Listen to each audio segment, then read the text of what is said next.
Assalamualaikum warahmatullahi wabarakatuh. Alhamdulillah, senantiasa kita ucapkan kepada Zat yang Maha Hidup, yang Maha berdiri sendiri. Dialah yang awal dan dialah yang akhir. Dialah yang telah mengurus, mengawasi, menciptakan, memusnahkan semua yang di langit dan di bumi. Semua tunduk dan bertasbih kepadanya. Dialah yang telah menjadikan kalimat Alhamdulillah sebagai kata kunci untuk bertambahnya nikmat seorang hamba seperti kita ini. Maka sangat wajar kalau kita selalu mengatakan Alhamdulillah.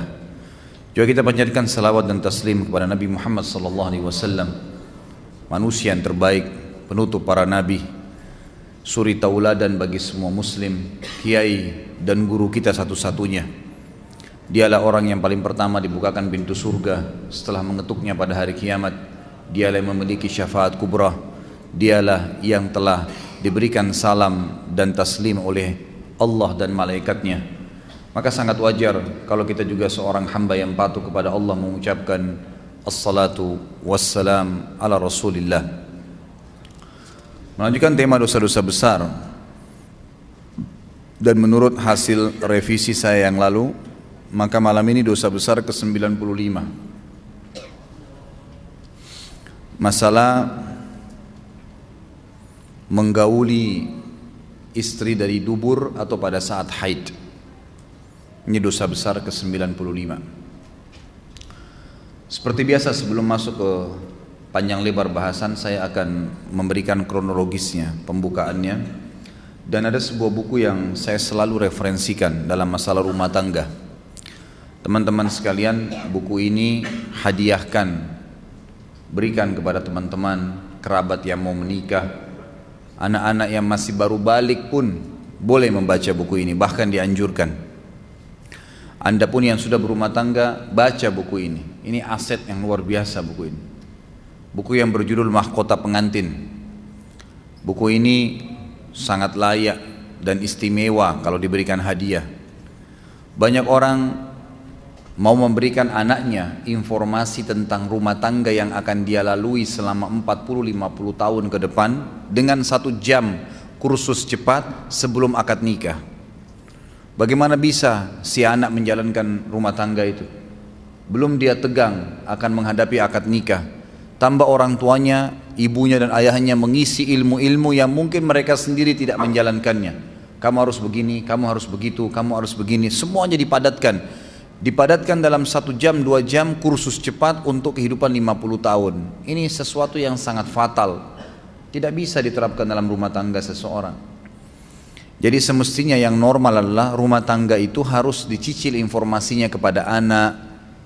Itu dari mereka masih kecil. Anak-anak saya umur SD sudah biasa bicara masalah rumah tangga dengan saya, biasa sekali. Bahkan anak perempuan saya mengatakan, abati, ayah, kalau saya menikah nanti akan seperti ini dan akan seperti itu. Kelas 3 SD. Saya tidak hardik dia. Saya mengatakan, iya nak, nanti kalau kamu menikah insya Allah dengan laki-laki yang saleh, lebih baik lagi kalau hafal Quran. Jadi masuk ke mindset dia, targetnya apa nih. Banyak orang tua bilang, shh diam, kamu belum boleh bicara masalah itu. Akhirnya dia cari informasi dari internet, dari temannya, dari film yang tidak benar, rusak akhlaknya. Maka saya sampaikan, dan saya bilang setiap kali kalau uminya lagi masak atau ada kegiatan rumah tertentu, saya bilang lebih baik kamu ikutin. Nanti kalau kamu sudah berumah tangga insya Allah dibutuhkan. Sekarang abati mendidik kamu dengan pola pendidikan seperti ini, nanti kamu terapkan ke anak-anak kamu. Jadi ternyata saya tanamkan sebuah poin yang menurut saya, Allahu a'lam, ijtihad pribadi itu satu hal yang positif sekali. Menanamkan di dalam fikiran dan benak anak perempuan kita, dia target utamanya menjadi seorang istri yang salihah. Rumah tangga jadi targetnya. Karena rumah tangga dari jalan tol menuju ke surga. Mudah sekali. Begitu pula dengan anak laki-laki. Jangan merasa riskan dengan membicarakan masalah rumah tangga. Apalagi orang tua kepada anak, ini penting sekali. Rumah tangga adalah asas daripada kehidupan masyarakat. Orang yang sudah tua, yang masih muda, yang masih pun baru meranjak remaja, membutuhkan materi rumah tangga. Enggak ada yang tidak membutuhkannya. harus diikutin, harus difahamin. Rumah tangga itu kalau baik, maka akan baik kehidupan masyarakat. Lihat ada kezaliman di jalanan, ada pencuri, ada penjahat, ada pembohong, ada orang yang suka mengambil haknya orang lain. Tahu dari mana mereka ini? Dari mana lahirnya? Dari rumah tangga. Karena rumah tangga orang tuanya bobrok, mereka lahir di lapangan, di jalanan jadi bobrok. Makanya ulama mengatakan pondasi utama masyarakat yang kokoh dan islami itu adalah rumah tangga yang kokoh dan islami. Kalau orang tuanya bagus dalam mendidik anaknya, kejujuran, ketakwaan dan segalanya, maka otomatis insya Allah di masyarakat nanti akan kita temukan orang-orang beriman di jalanan. Dan kalau sudah orang beriman di jalanan itu dia akan patuh pada peraturan, dia tidak akan menzalimi orang lain, dia luar biasa. Jadi rumah tangga itu sebuah pondasi yang luar biasa. Ada banyak orang tidak faham tentang, saya mulai dulu dengan definisi pernikahan. Dan ini sudah terbit dalam bentuk DVD manajemen rumah tangga Islami. DVD saya bisa dicari, insya Allah ada. Teman-teman Wisol terbitkan, dan juga kalau tidak salah waktu tabligh akbar saya sempat titipin di sini. Mungkin di masjid masih ada. Kalau enggak nanti kalau ada yang pesan bisa insya Allah saya bawain pada pertemuan yang akan datang. Intinya saya sebutkan di situ ada tujuan, ada definisi pernikahan. Banyak orang berumah tangga tidak tahu apa definisi pernikahan. Di dalam Islam itu ada definisinya. Pernikahan dalam Islam adalah penyatuan dua lawan jenis anak Adam dalam sebuah ikatan ritual agama yang menghalalkan hubungan biologis di antara keduanya, serta menyatukan antara kedua keluarga, kedua pasangan, suku dan negara. Itu definisinya. Saya bagi menjadi 3 potongan.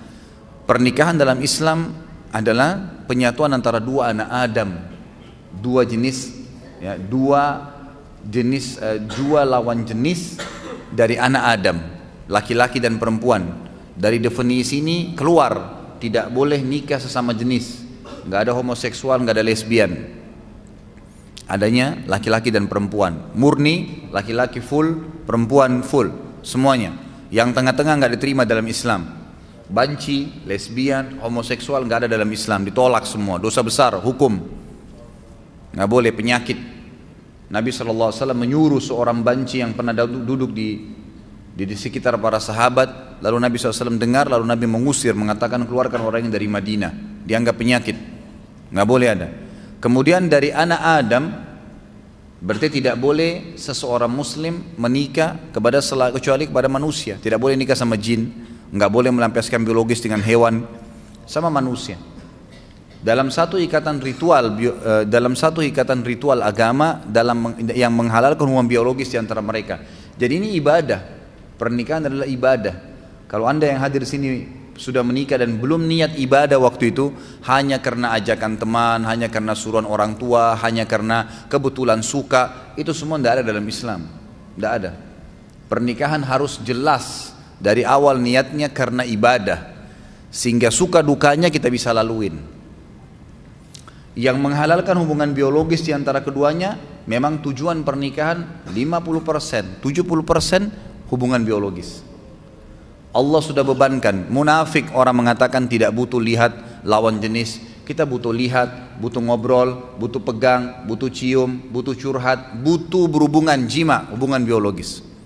Itu fitrah. Kalau ada orang tidak butuh ini, dia keluar, abnormal, bukan orang yang normal. Tidak ada di situ dia keluar dari batas normalnya. Tapi kalau dia normal, maka manusiawi sekali dia membutuhkan itu. Tapi Allah Subhanahu Wa Taala mengajarkan kita caranya dengan akad nikah. Hanya 5 menit. Si wali mengatakan saya nikahkan kamu sama anak saya Fulan bin Fulan.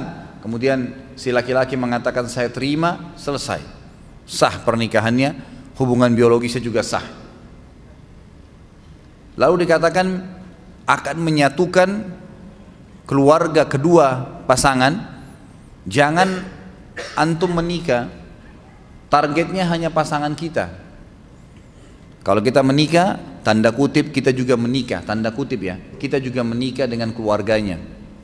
Harus siap, ada ipar, ada mertua, Banyak orang ribut sama mertuanya, ribut sama iparnya karena dia tidak siap. Dia cuma mau pasangan hidupnya saja, eksklusif. Iparnya datang gak dibukain pintu. Suaminya mau bakti sama ibunya, cemberut. Dosa dia. Gimana caranya? Hukum syar'i tidak bisa diubah. Ini bukan hukum rimba. Hukum Allah pencipta langit dan bumi. Laki-laki tetap wajib bakti sama orang tuanya sampai dia mati. Dianya mati. Kalau orang tuanya mati atau hidup tetap wajib dia bakti. Tidak boleh istri menjadi penghalang suaminya untuk ketemu ibunya, bakti, ngantarin makanan, ziarah kuburnya kalau mati. Nggak boleh, haram. Dia harus dukung. Banyak istri bangkang dalam poin ini sampai seorang anak berani bangkang dengan orang tuanya. Bahkan saya tahu ada kejadian di Jakarta karena istrinya nggak suka. Tadinya dia belikan rumah ibunya di sebelah rumahnya, dipindahin ibunya. Durhaka sama orang tua. Sampai ulama mengatakan kalau ada seorang anak laki-laki menikah, kemudian dia biarkan ibunya duduk di belakang, istrinya di depan, dia durhaka itu. Itu namanya, durhaka. Kecuali ibunya yang minta. Tidak boleh. Dan ini wanita harus paham nih. Nggak bisa. Kalau wanita seperti ini diceraikan, halal dalam agama Islam.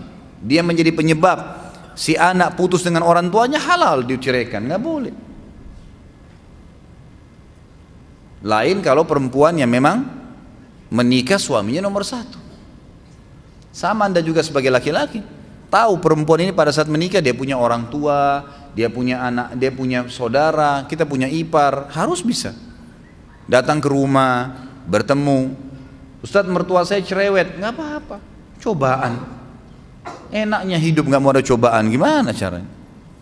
Harus ada cobaannya. Ada orang dicoba di pasangan hidupnya, di mertuanya, di iparnya, di anaknya, di tetangganya, banyak, harus ada cobaan. Kalau nggak ada cobaan, hidup kita datar terus, nggak ada seninya kehidupan ini. Nggak ada seninya, dan manusia nanti tidak akan keluar, potensi seseorang akan keluar kalau cobaan ada. Kita akan muncul ide-ide untuk mencari jalan keluar pada saat kapan? Cobaan ada. Bayangkan kalau hidup kita datar terus nggak ada cobaannya, nggak bakal keluar potensi kita. Allah SWT datangkan cobaan itu untuk mengorek, mengeluarkan potensi yang ada. Emang begitu. Hadapin, pecahkan. Ya, kan? Pahala sabar didapatkan kapan? Pada saat cobaan datang. Kalau cobaan tidak ada, gimana bisa? Nggak mungkin. Ya, kan? Istri kita hidup 20 tahun di rumah tangganya sama orang tuanya dengan pola tertentu, cara makan, cara tidur, cara berpakaian. Kita pun hidup 30 tahun di ayah dan orang tua kita dengan cara makan, cara hidup dan seterusnya. Lalu kemudian disatukan, tiba-tiba mau bisa baik semuanya? Nggak bisa. Pasti ada penyesuaian. Asas yang penting dalam rumah tangga adalah yang benar memaafkan, yang salah meminta maaf. Selesai. Dan jangan nginapkan masalah. Jangan pernah nginapkan masalah. Clearkan pada saat itu. Salah minta maaf, saya perbaikin. Kembali kepada hukum Allah, patokannya agama Allah. Benar salah itu di mata Allah SWT, bukan di mata individu. Banyak orang laki-laki lemah, begitu istrinya marah sama dia, gara-gara dia pergi ke ibunya, langsung dia, ya sudah saya nggak usah ke ibu deh kalau begitu. Daripada saya ribut sama istri saya. Subhanallah. Dudukkan istri Anda. Kamu tahu nggak hukum agama saya wajib bakti dengan ibu saya? Durhaka saya kalau nggak kesana. Kamu pun berdosa kalau kamu lakukan ini. Memang harus begitu. Jangan malah salah di sini, kendor. Harus jelas ya. Kalau perlu seorang istri sokong, kamu ke ibumu, ayo saya temenin. Kapan ke ibu, kapan ke ayah. Berikan sokongan. Kemudian dalam pernikahan juga ada tujuan, teman-teman sekalian, harus ada tujuan. Tujuan pertama itu perluasan hubungan. Memang itu tujuannya. A'udzubillahi minasyaitonir rajim. Ya ayuhan nas, inna khalaqnakum min dzakarin wa untha wa ja'alnakum syu'uban wa qabaila lita'arafu. Inna akramakum innallaha yatqakum. Hai manusia, kami ciptakan kalian bersuku-suku dari laki-laki dan perempuan, dan kami jadikan kalian bersuku-suku, berbangsa-bangsa. Itu variasi Allah kasih. Semua kan dari Adam dan Hawa ya. Kenapa ada orang Arab, ada orang Melayu, ada orang bule, ada orang Afrika, suku-sukunya banyak. Ya Allah sengaja buat variasi itu untuk kalian saling kenal, mengenal. Kata ulama tafsir, dengan pernikahan tahu tradisi makanan ini, pakaian ini, terusnya. Ada tujuan. Orang yang melangkah kepada sebuah perbuatan tanpa tujuan, maka tidak sampai kepada target yang dia inginkan. Ada orang masuk ke mall, nggak ada tujuannya, nggak ada sesuatu. Dia nanti kacau balau itu. Belanja sembarangan, beli makanan sembarangan, habisin uang percuma, buang-buang waktu, nggak ada tujuan. Nggak bisa. Dalam Islam harus ada tujuan. Saya ke masjid mau sholat, tujuannya sholat, jangan pikirin yang lain, udah. Lagi mau belanja sesuatu di pasar, memang tujuannya beli sayur, beli tempe, beli segala, beli itu. Ibu-ibu jangan singgah beli daster. Nggak boleh, harus tujuannya jelas. Kalau enggak kemana-mana tuh nanti. Tujuan harus ada. Kita kerja di satu perusahaan, tujuannya ada target. Orang kalau cuma sekedar ya kebetulan supaya saya kerja deh, nggak bakal meningkat prestasinya, nggak bakalan. 10 tahun begitu terus jabatannya. Tapi kalau ada tujuan saya masuk di sini apa nih? Kelas tertingginya dalam target di perusahaan ini apa? 1, 2, 3, 4, 5 jenjangnya. Target saya 2 tahun saya sudah harus sampai di tingkat yang kelima. Harus ada target. Nggak bisa, dan itu dengan tujuan kita masuk ke situ. Tujuan berumah tangga ada. Perluasan hubungan. Kita akan kenal keluarga istri, keluarga suami, jaringannya lebih luas. Yang kedua, tujuannya itu keturunan. Kalau ada laki-laki yang melamar akhwat di belakang sana bilang, saya mau nikah sama kamu tapi nggak mau punya anak ya, tolak langsung. Nggak ada ceritanya itu. Tujuan pernikahan dari mana kita bisa mendapatkan keturunan? Allah SWT jadikan hubungan biologis itu satu-satunya jalan untuk berlanjut generasi manusia. Yazra'ukum fi, kata Allah. Dengan pernikahan itu Allah jadikan kalian berkembang biak di situ. Memang begitu, tujuannya ada. Yang ketiga, ketentraman. Nikah butuh ketentraman. Cari orang yang akan jadi pasangan kita yang buat ketentraman, dan itu hanya satu. Poinnya supaya bisa tentram, cari agamanya. Imannya ada. Kita sudah tahu semua itu, maka agamanya didahulukan. Bagaimana agamanya dia? Kalau weekend, kalau liburan kemana ya? Oh saya ke majelis taklim ini. Oh saya hadir di pengajian ustadz ini. Oh saya kalau weekend ke karaoke, saya ke pantai di Ancol duduk dengan sama teman-teman. Oh saya main gaple. Udah jelas. Tidak ada ketentraman, mustahil, karena habis nikah dia akan buat sama itu. Dia akan buat sama. Perempuan yang nikah sama playboy asalnya sebelum nikah, jangan heran kalau dia selingkuh setelah nikah. Wajar itu. Laki-laki yang menikah dengan wanita yang tidak pakai jilbab, jangan heran kalau setelah menikah dia tidak pakai jilbab, atau dia tidak sholat, atau memang dia pernah bohong, ya dia akan bohong. Itu tradisi dia. Cari orang yang bawa ketentraman. Dan itu patokannya adalah agama. Dan yang keempat, tujuan pernikahan adalah menjalankan perintah Allah dan Rasulnya. Jadi ibadah diniatkan untuk itu.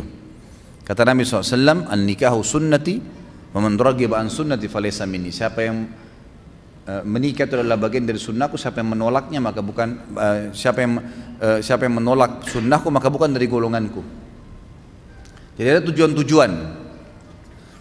Di antara substansial tujuan pernikahan yang kelima adalah memenuhi hubungan biologis, kebutuhan biologis. Itu tujuan memang. Tujuan kita menikah memang untuk melampiaskan biologis. Untuk ngobrol, tatap-tatapan, ciuman, pegang, hubungan biologis, bahkan digantungkan pahala besar. Boleh nggak pacaran Ustaz? Boleh, setelah akad nikah. Sebelum akad nikah nggak ada pacaran dalam Islam. Bagaimana caranya saya kenal dia? Banyak orang sekarang begitu. Harus terperiksa tai lalatnya perempuan itu di tangannya ada nggak? Lihat rambutnya seperti apa, dan beragam macam alasan. 3 rahasia penting dalam agama untuk mengenal konsep ta'aruf dalam Islam. Kenali fisiknya, kenali keluarganya, kenali lingkungannya. Titik, selesai. Fisik sesuatu apa yang kita menarik nih? Kata Nabi SAW, lihat dari lawan jenis yang kamu nikahi sesuatu yang menarik buat kamu. Apa saja? Alisnya, warna kulitnya, sesuatu di wajah dan telapak tangan yang jadikan patokan. Sudah selesai? Oh iya, ini mungkin masuk di kriteria saya. Baik, cukup. Kemudian masuk yang kedua ke keluarganya. Secara umum keluarga ayahnya akan mewariskan fisik kepada anak cucu kita nanti. Keluarga ibunya akan menurunkan karakter dan sifat. Saya sudah pernah jelaskan yang sahabat kulitnya putih, istrinya putih, anaknya hitam seperti anak Afrika. Suaminya langsung bilang, pasti kau selingkuh. Kok bisa saya putih, kamu putih, ini hitam keluar nih. Kata istrinya, demi Allah saya nggak pernah disentuh kecuali sama kamu. Ribut, didengar oleh Nabi SAW, dilapor, ya Rasulullah, nih lihat nih, putih-putih ini hitam. Gimana bisa? Nabi SAW diam sejenak, datang wahyu. Lalu Nabi SAW tanya sesuai dengan wahyu kepada laki-laki tersebut, ada gak kakekmu kulitnya hitam begini? Dia bilang ada, ini keturunannya itu. Jadi fisik turun, makanya biasa kita dapat suami istri mukanya beda sama anaknya kan? Karena itu dari kakek-kakeknya, dari turunan ayah mereka. Jadi turunan ayah istri dan turunan ayah suami itu sama, nanti menurunkan, mewariskan fisik secara global ya. Jangan dilihat substansialnya, secara global. Kemudian keluarga istri, keluarga ibu dari istri dan keluarga ibu dari suami itu akan menurunkan karakter, sifat. Secara umum, oh keluarganya calon saya ini umumnya dosen semua, suka belajar. Itu sudah sifat umum keluarga. Ada satu pemabuk, satu ini nggak dihitung. Umum global ini yang dijadikan patokan. Kemudian kenali lingkungannya. Boleh orang kalau ta'aruf tanya, kebiasaannya apa ya? Kerja di mana? Oh kebiasaan saya kalau lagi iseng saya pulang kantor ke karaoke, duduk sampai jam 12. Habis itu saya pulang, saya hibur diri saya ke bar sampai jam 1. Pulang istirahat, besok kerja lagi. Sudah bisa dibaca belum? Oh saya kalau lagi kosong ya nggak apa-apa, saya cuma duduk gitu. Di rumah kalau akhwatnya bilang. Kadang-kadang saya nonton TV, duduk, saya putar nonton film India dari pagi sampai sore. Sudah tahu belum? Udah punya gambaran lingkungannya. Berarti nanti akan begitu tuh kalau sudah menikah. Oh saya kalau pulang taklim mampir Nur Iman belajar. Saya belajar taklim. Oh saya kalau weekend saya hadir tablik akbar di sini. Dan seterusnya. Saya mulai ikut tahfidz Quran, beberapa surah di store setiap minggu. Nah itu berarti kita tahu lingkungannya. Nah ini berarti bagus nih, gitu kan? Itu saja. Nggak perlu pacaran keluar sama-sama, nggak usah. Semoga Allah berikan hidayah. Kadang-kadang ada orang tua, kok bisa itu loh. Datang laki-laki malam minggu, tante, om pamit ya, saya mau bawa anaknya. Iya silahkan. Masya Allah. Silahkan dibawa ke Ancol, dibawa ke bioskop dingin-dingin terus ndak zina. Bohong, ndak zina. Bagaimana caranya nggak zina? Gitu kan? Nggak ada, paling sedikit itu sudah iktirab ke zina. Ujung-ujungnya, nggak bisa, susah. Nanti hamil di luar nikah, sibuk nikahkan. Bagaimana? Dari mana sahnya nikahnya orang hamil itu? Mana anaknya nggak jelas statusnya, nggak boleh dinisbatkan kepada pemilik sperma, nggak ada hak waris di antara mereka. Kalau anaknya perempuan dari hasil zina, dia nggak punya hak wali. Banyak sekali rentetan hukumnya. Tujuan pernikahan termasuk yang tidak kalah pentingnya adalah kebutuhan biologis. Itu nggak bisa dipungkirin. Teman-teman kalau yang punya anak, jangan tunda mereka menikah, nikahkan. Karena kadang-kadang subhanallah fitnah terjadi. Saya akan bacakan sedikit ya isi daripada buku ini, Mahkota Pengantin yang saya referensikan tadi. Dimulai dari mengapa kita perlu menikah. Beliau tulis ini poin-poinnya kira-kira seperti apa sih? Menikah merupakan sunnah Rasul, waspada, menjauhi diri dari zina yang mereka merupakan kebutuhan. Kemudian dilihatlah contoh-contoh pernikahan Nabi SAW, kriteria memilih istri yang salehah, kriteria memilih suami yang saleh, salat istikharah, kemudian apa yang boleh dilihat dari lawan jenis yang akan kita menikah dengannya, kemudian mahar seperti apa bentuknya, batas minimalnya, riwayat-riwayat berhubungan dengan masalah itu. Kemudian setelah menikah, hak dan kewajiban dimulai dari malam pertamanya, malam pengantin seperti apa, kemudian disebutkan oleh beliau hal-hal yang tidak boleh pada saat wanita sedang didandan, diantaranya mencabut bulu alis, kemudian memperlihatkan aurat, memanjangkan kuku, gitu kan. Itu semua hal yang tidak dibolehkan. Kemudian beliau terus berbicara sini tentang ada beberapa kisah nyata. Kemudian sampai doa laki-laki pada saat akan menggauli istrinya. Kemudian bagaimana laki-laki berhubungan seksual dengan istrinya disebutkan oleh beliau di sini secara rinci. Kemudian tentang pernikahan, beliau menjelaskan juga hukum-hukum syar'i, syarat dan pernikahan, wanita-wanita yang haram untuk dinikahi. Kemudian ada beberapa jenis pernikahan, nikah tafwid, ada nikah sigar, ada nikah muhallil, ada nikah mut'ah. Ini semua nikah-nikah yang tidak dibolehkan ya ini dalam Islam. Nikah yang dilakukan orang yang sedang ihram, nikah dengan wanita pezina. Ada khulu, hukum-hukum ya, wanita kalau mencabut hak kuasa suaminya, di khulu, diadukan di pengadilan. Kemudian ada nikah misyar, ada nikah urf, maksudnya nikah dengan tradisi. Ini semua dijelaskan oleh beliau. Kemudian beliau menyinggung juga tentang masalah poligami berhubungan dengan hak-hak suami pada saat itu, kemudian bagaimana istri bisa memahami tentang poligami, bagaimana suami juga menghadapinya. Kemudian ada etika berumah tangga. Di sini dikatakan etika menghadapi suami, etika menghadapi istri. Kemudian bagaimana bila suami itu kikir, bagaimana bila istri ya malah melanggar hukum-hukum agama. Ada beberapa hal yang ditekankan oleh beliau di sini poin-poinnya. Kemudian yang menjadi bahasan kita malam ini ada bab khusus beliau tulis dari halaman 211 itu sampai 295 khusus masalah seputar seks dalam Islam. Semua beliau rincikan di sini, hukum jima. Bahkan beliau merincikan secara syar'i bagaimana posisi seksual.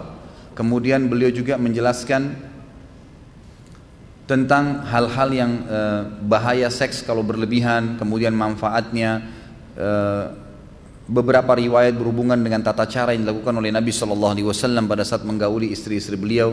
Kemudian hukum istimna atau onani, di mana dia haram kalau dia lakukan sendiri laki-laki, tapi kalau istri lakukan itu maka dibolehkan. Kemudian beberapa hal yang berhubungan dengan tidak bolehnya menggauli istri pada saat haid, pada saat nifas. Kemudian beberapa hal-hal yang diangkat juga diantaranya bahasan tentang masalah oral seks, gitu kan. Itu dikhilaf di antara ulama. Dan terakhir beliau tutup dengan cara mengobati orang yang terkena sihir, karena seringkali penyakit dalam rumah tangga itu karena masalah sihir, akhirnya ribut, akhirnya cerai. Dan ini beliau pantang lebar menjelaskan dalil-dalil bahwasanya jin memerasuki tubuh manusia, berbagai macam sihir, bagaimana penyihir itu bekerja, cara menyembuhkan orang terkena sihir, ayat-ayat pembebas sihir, ayat-ayat pengobatannya, kesalahan yang dilakukan oleh orang yang sebagian orang yang sedang berobat.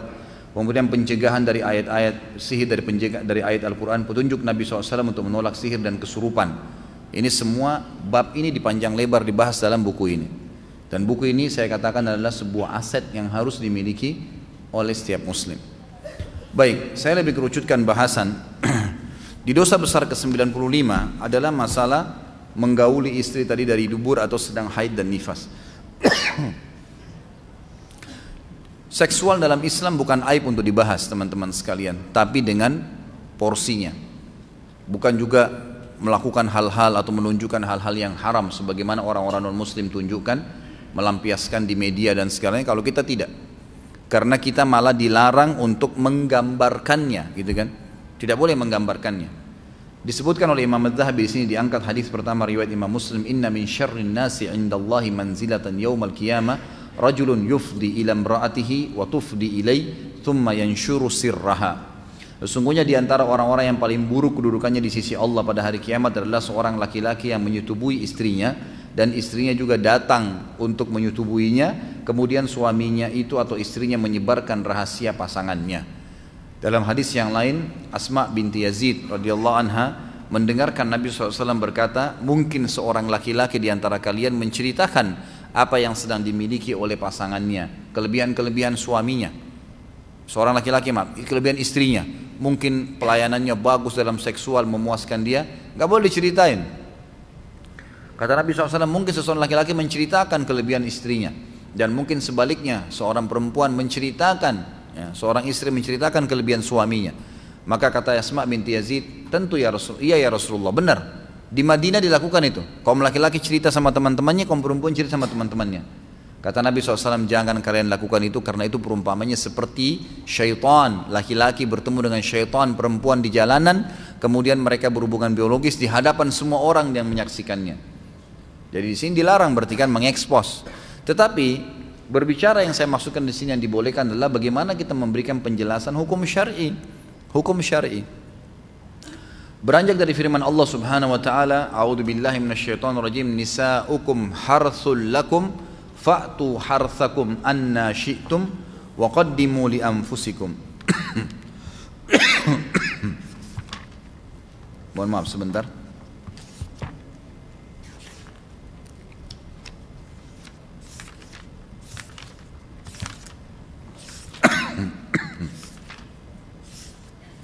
Disebutkan dalam surah Al-Baqarah 223 itu ayatnya tadi.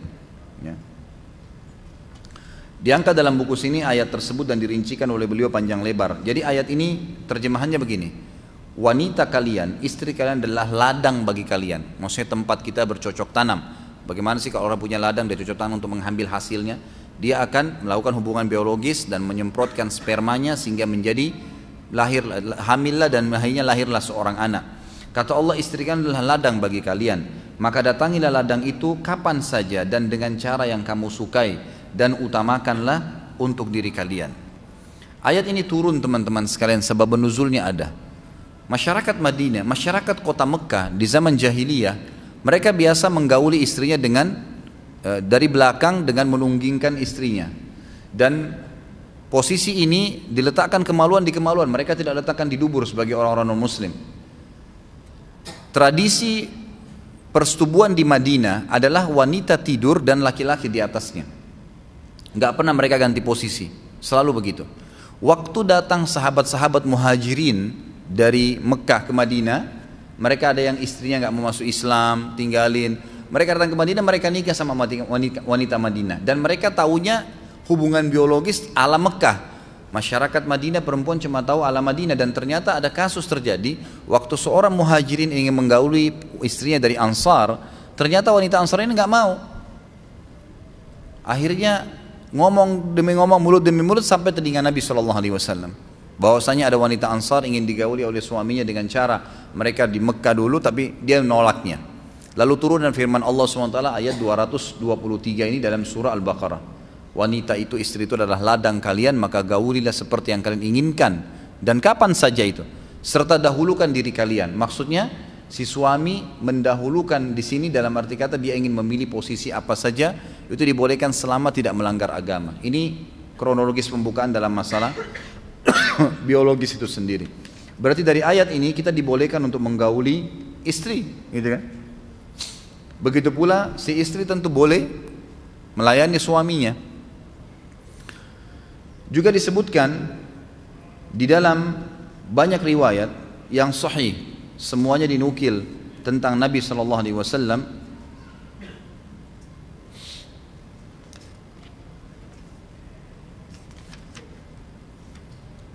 Nabi SAW menyebutkan dalam hadis sahih riwayat Imam Ahmad, bukanlah dari golonganku seseorang yang tidak bercumbu sebelum biologis.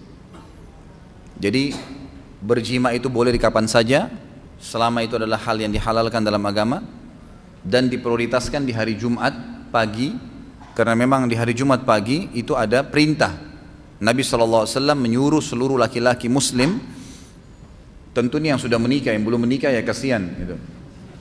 Yang sudah menikah dianjurkan untuk bergaul, berhubungan biologis, kemudian dia menyatukan antara mandi junubnya sama mandi Jumatnya.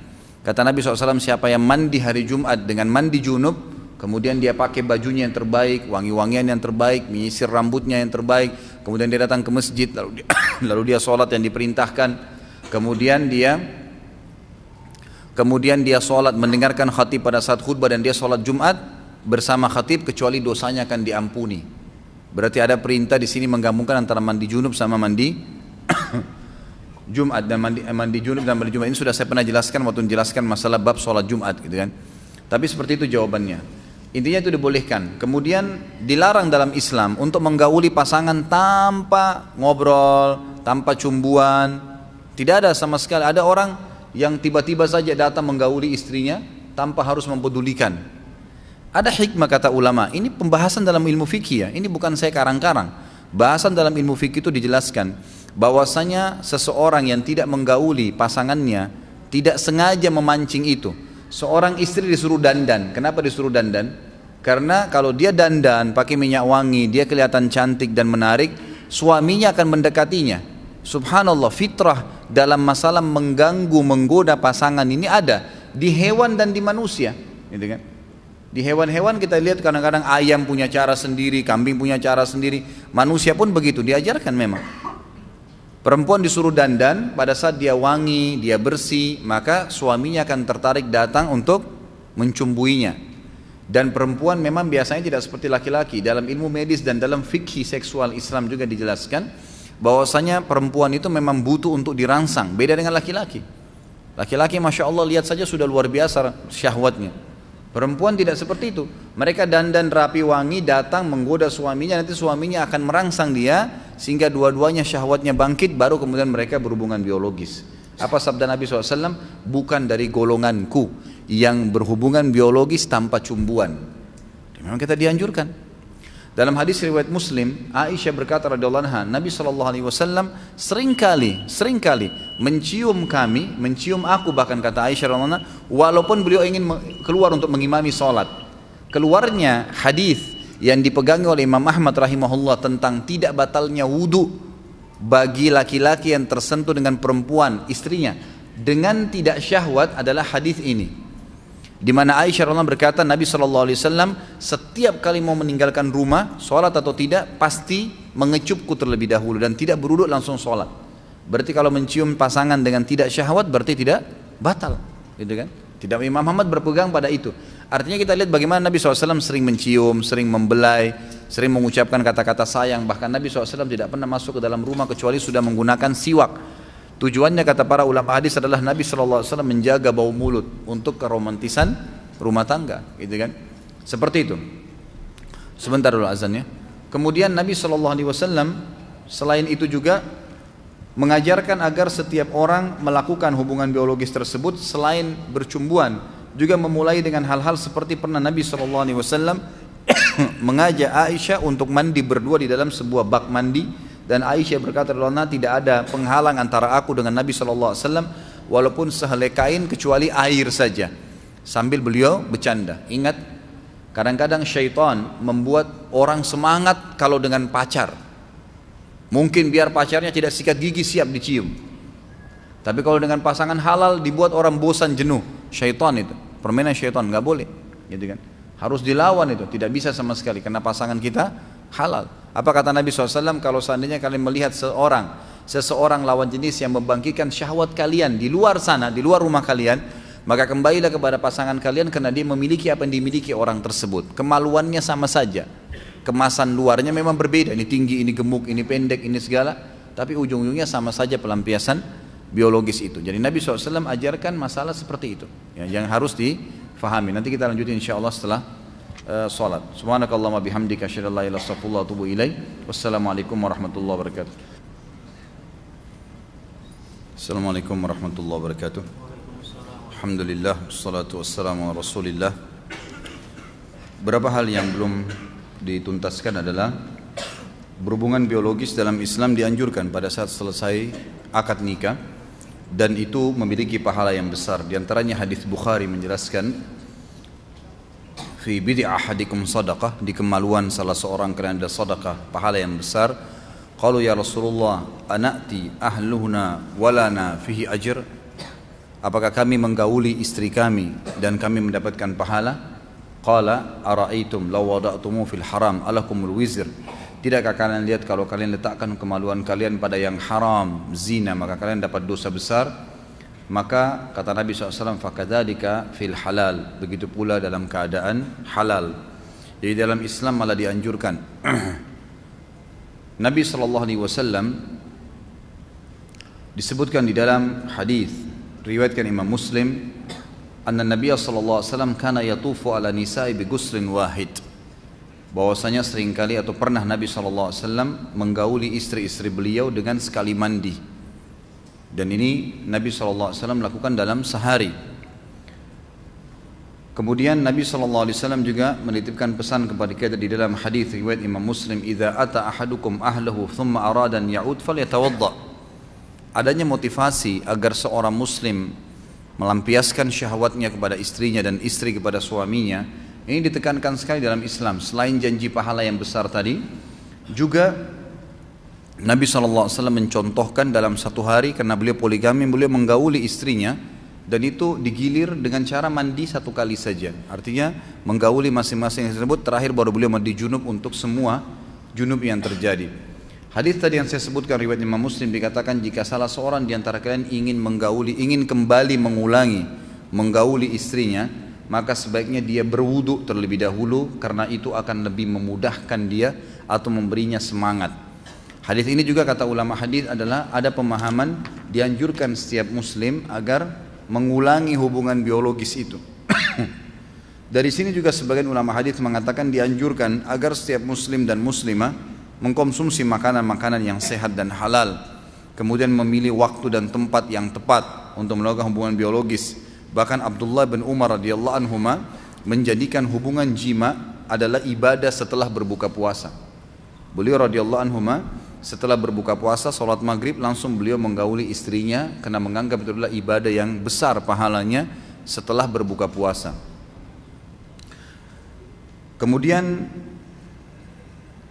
juga disebutkan bahwasanya Nabi SAW seringkali memotivasi para sahabat untuk menikah, termasuk para wanita yang sudah janda. Di mana Nabi SAW memotivasi para sahabat laki-laki untuk menikahi istri-istri para mujahidin yang sudah meninggal dunia, agar tidak tertinggal siapapun di kota Madinah kecuali semuanya dalam kondisi berpasangan. Jadi ini juga termasuk adanya motivasi dalam agama Islam agar mereka selalu memiliki pasangan, dan tentu tujuan utama tadi termasuk adalah untuk memenuhi hubungan kebutuhan biologisnya. Di zaman Umar radhiyallahu anhu disebutkan dalam sebuah riwayat yang sahih bahwasanya beliau pernah melewati rumah seorang wanita yang kebetulan suaminya sedang pergi berjihad. Lalu wanita itu melantunkan syair sambil berkata, kalau bukan karena kehormatan hubunganku dengan Tuhanku dan menjaga kehormatan dan kesucian hubunganku dengan suamiku, maka niscaya keempat kaki ranjang ini akan bergetar, artinya saya akan berzina. Lalu Umar bin Khattab mengetuk pintunya sambil berkata, apa yang kau ucapkan wahai hamba Allah?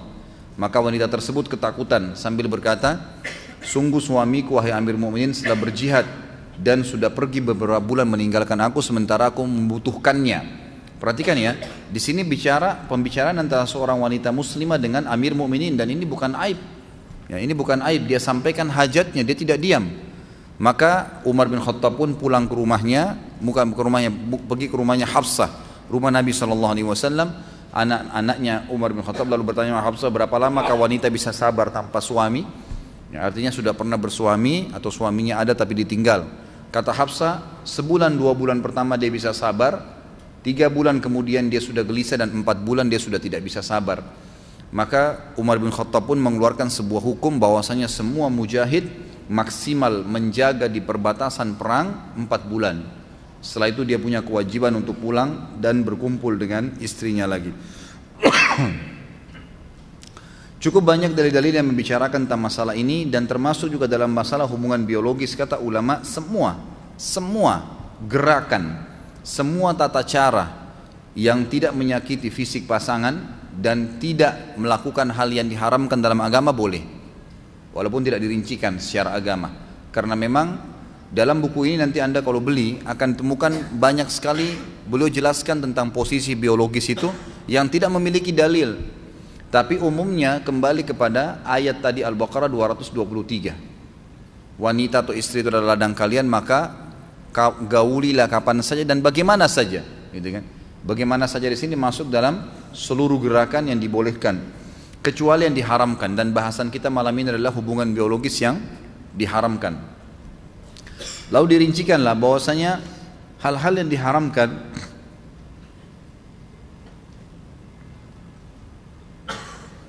pertama, menggauli istri dari dubur.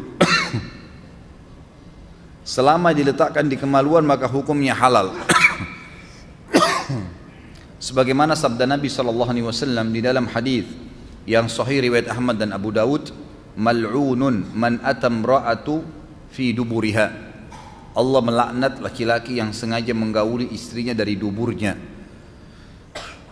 Di dalam hadis yang lain, siapa yang mendatangi dukun dan peramal serta menggauli istrinya dari dubur, dan menggauli istrinya pada saat sedang haid, maka dia telah kufur kepada apa yang diturunkan kepada Muhammad sallallahu alaihi wasallam. Bayangkan ya, menggauli istri dari satu sisi pahalanya besar, dimotivasi dari tadi banyak hadis yang sudah kita sebutkan, dan satu sisi kalau dia lakukan hal yang diharamkan maka berbahaya, bisa sampai tingkat jauh, dosa kufur bisa didapatkan. Maka tidak boleh menggauli istri dari dubur, laknat berarti diangkat berkah hidupnya. Kemudian dalam hadis yang lain juga, hadis ini diriwayatkan oleh Imam Tirmidzi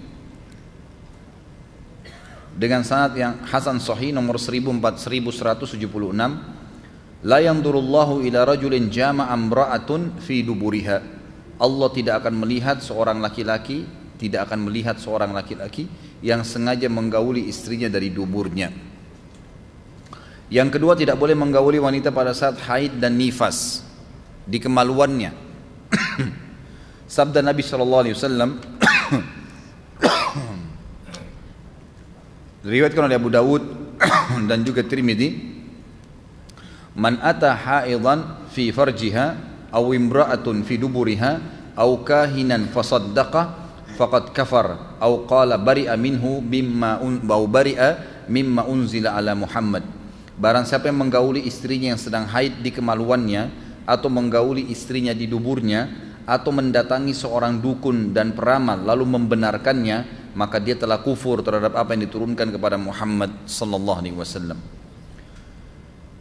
Sementara kalau haid digauli seorang istri tanpa kemaluannya, selain kemaluannya, maka hukumnya boleh. Sebagaimana disebutkan dalam hadis Bukhari bahwasanya Aisyah berkata radhiyallahu anha, Nabi SAW, terjemahannya langsung, Nabi SAW kalau ingin menggauli kami, mencumbui kami pada saat kami sedang haid, artinya bukan cuma Aisyah, semua istri beliau, tapi Aisyah menukil secara umum. Maka Nabi SAW menyuruh meletakkan kain dan mengikatnya dengan kuat di daerah kemaluan, lalu beliau menggauli kami. Jadi Nabi SAW tetap melampiaskan syahwatnya. Jadi intinya tidak boleh meletakkan di dubur, umum itu ya, adalah haid atau tidak. Kemudian tidak boleh meletakkan kemaluan di kemaluan pada saat haid dan nifas. Tapi kalau haid dan nifas tidak diletakkan di kemaluan, maka hukumnya halal. Dikatakan juga dalam hadis Bukhari bahwasanya seorang sahabat bertanya kepada Nabi SAW, ya Rasulullah, bagaimana kalau seandainya saya menggauli istri saya sementara dia haid? Maka kata Nabi SAW, lakukan apa saja kecuali jima. Jima artinya meletakkan kemaluan di kemaluan. Tentu ulama di sini memanjang lebar menjelaskan tentang masalah kesehatan, bahayanya penyakit kelamin yang akan disebabkan oleh darah haid dan nifas. Karena kalau disebutkan haid berarti nifas sama, yaitu darah-darah kotor yang tidak boleh sama sekali. Allah menyebutkan dalam Al-Quran adzan, fa'tazilun nisa'a fil mahid. Adzan itu artinya penyakit ya, darah itu, maka jauhilah. Fa'tazilu itu artinya jauhi kemaluannya pada saat sedang haid. Lalu Allah SWT mengatakan, memberitakan berita gembira kepada orang yang beriman, artinya tidak diharamkan ini, gitu kan? Kalau seandainya sudah bersih, fa idza tatahharna fa'tuhunna min haitsu amarakumullah. Kalau sudah suci, istri-istri kalian silakan kalian gauli di tempat yang Allah telah izinkan kalian. Kata ulama tafsir kemaluannya, gitu kan? Jadi itu dibolehkan dalam agama Islam. Beberapa hal yang ditekankan oleh para ulama agar tidak terjadi kejenuhan adalah bolehnya setiap orang tetap menjaga kebersihan, kerapian, wanginya tubuh, dan juga tetap melayani pasangan. Ya, tetap melayani pasangan di sini dalam arti kata istri melayani suami, suami melayani istri. Tapi kalau istri lagi haid, tetap dia melayani suaminya. Sebagaimana yang dibolehkan dalam agama, sebagaimana dibolehkan di dalam agama. Selain daripada ini, ya, kalau kegiatan-kegiatan yang diharamkan dalam agama, ya seperti selain yang tidak diharamkan dalam agama, selain dubur, kemaluan pada saat haid dan nifas, maka dibolehkan. Semuanya boleh. Termasuk dititik beratkan, kalau dalam buku tadi ini dijelaskan secara khusus masalah istimna. Onani bagi laki-laki secara sendiri haram. Tapi kalau onani dilakukan oleh istrinya maka halal. Itu tidak ada masalah, tidak berdosa. Sebagaimana juga kalau laki-laki mungkin sedang sakit, kemudian dia memuaskan istrinya bukan dengan meletakkan kemaluan di kemaluan, tapi dia memuaskannya dengan tangannya, maka itu juga dibolehkan di dalam agama Islam. Itu disepakati oleh umumnya ulama dalam buku-buku fikih, dan itu sudah dijelaskan panjang lebar. Termasuk berhubungan dengan masalah jima adalah bolehnya seseorang azal. Azal itu adalah meletakkan atau mengeluarkan air mani di luar kemaluan istri. Kata beberapa sahabat dalam hadis Bukhari, kami berazal di zaman Nabi SAW dan Al-Quran turun sementara kami tidak dilarang.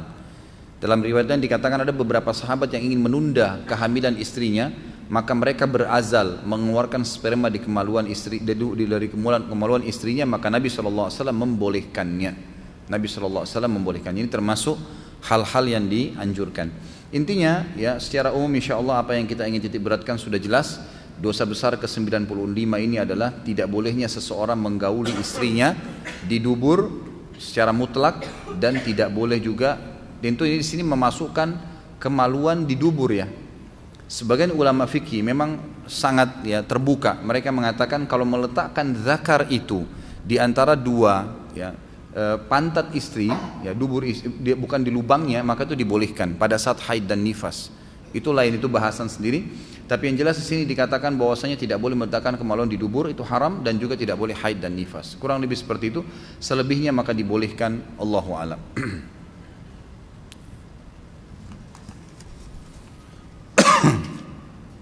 Tidak ada pertanyaan masalah perbankan ya. Tidak ada pertanyaan lagi masalah yang lainnya. Nikah. Baik. Kerugian-kerugian apa sajakah bila seseorang tidak menikah sedangkan dia mampu dari segi fisik dan materi? Banyak sekali. Banyak sekali. Pertama pahala. Berhubungan biologis pahala. Memberikan nafkah istri pahala. Melindunginya, menaunginya, menjalankan kewajiban dan bertanggung jawab pahala. Saya sudah pernah jelaskan ya. Imam Ahmad pada saat istrinya meninggal pagi hari, lagi takziah nih. Murid-murid datang, menikah malamnya. Murid-muridnya tanya, wahai imam, anda lagi takziah, lagi malam sedih, istri anda meninggal, bagaimana anda bisa menikah? Artinya tolong jelaskan kepada kami apa pandangannya gitu.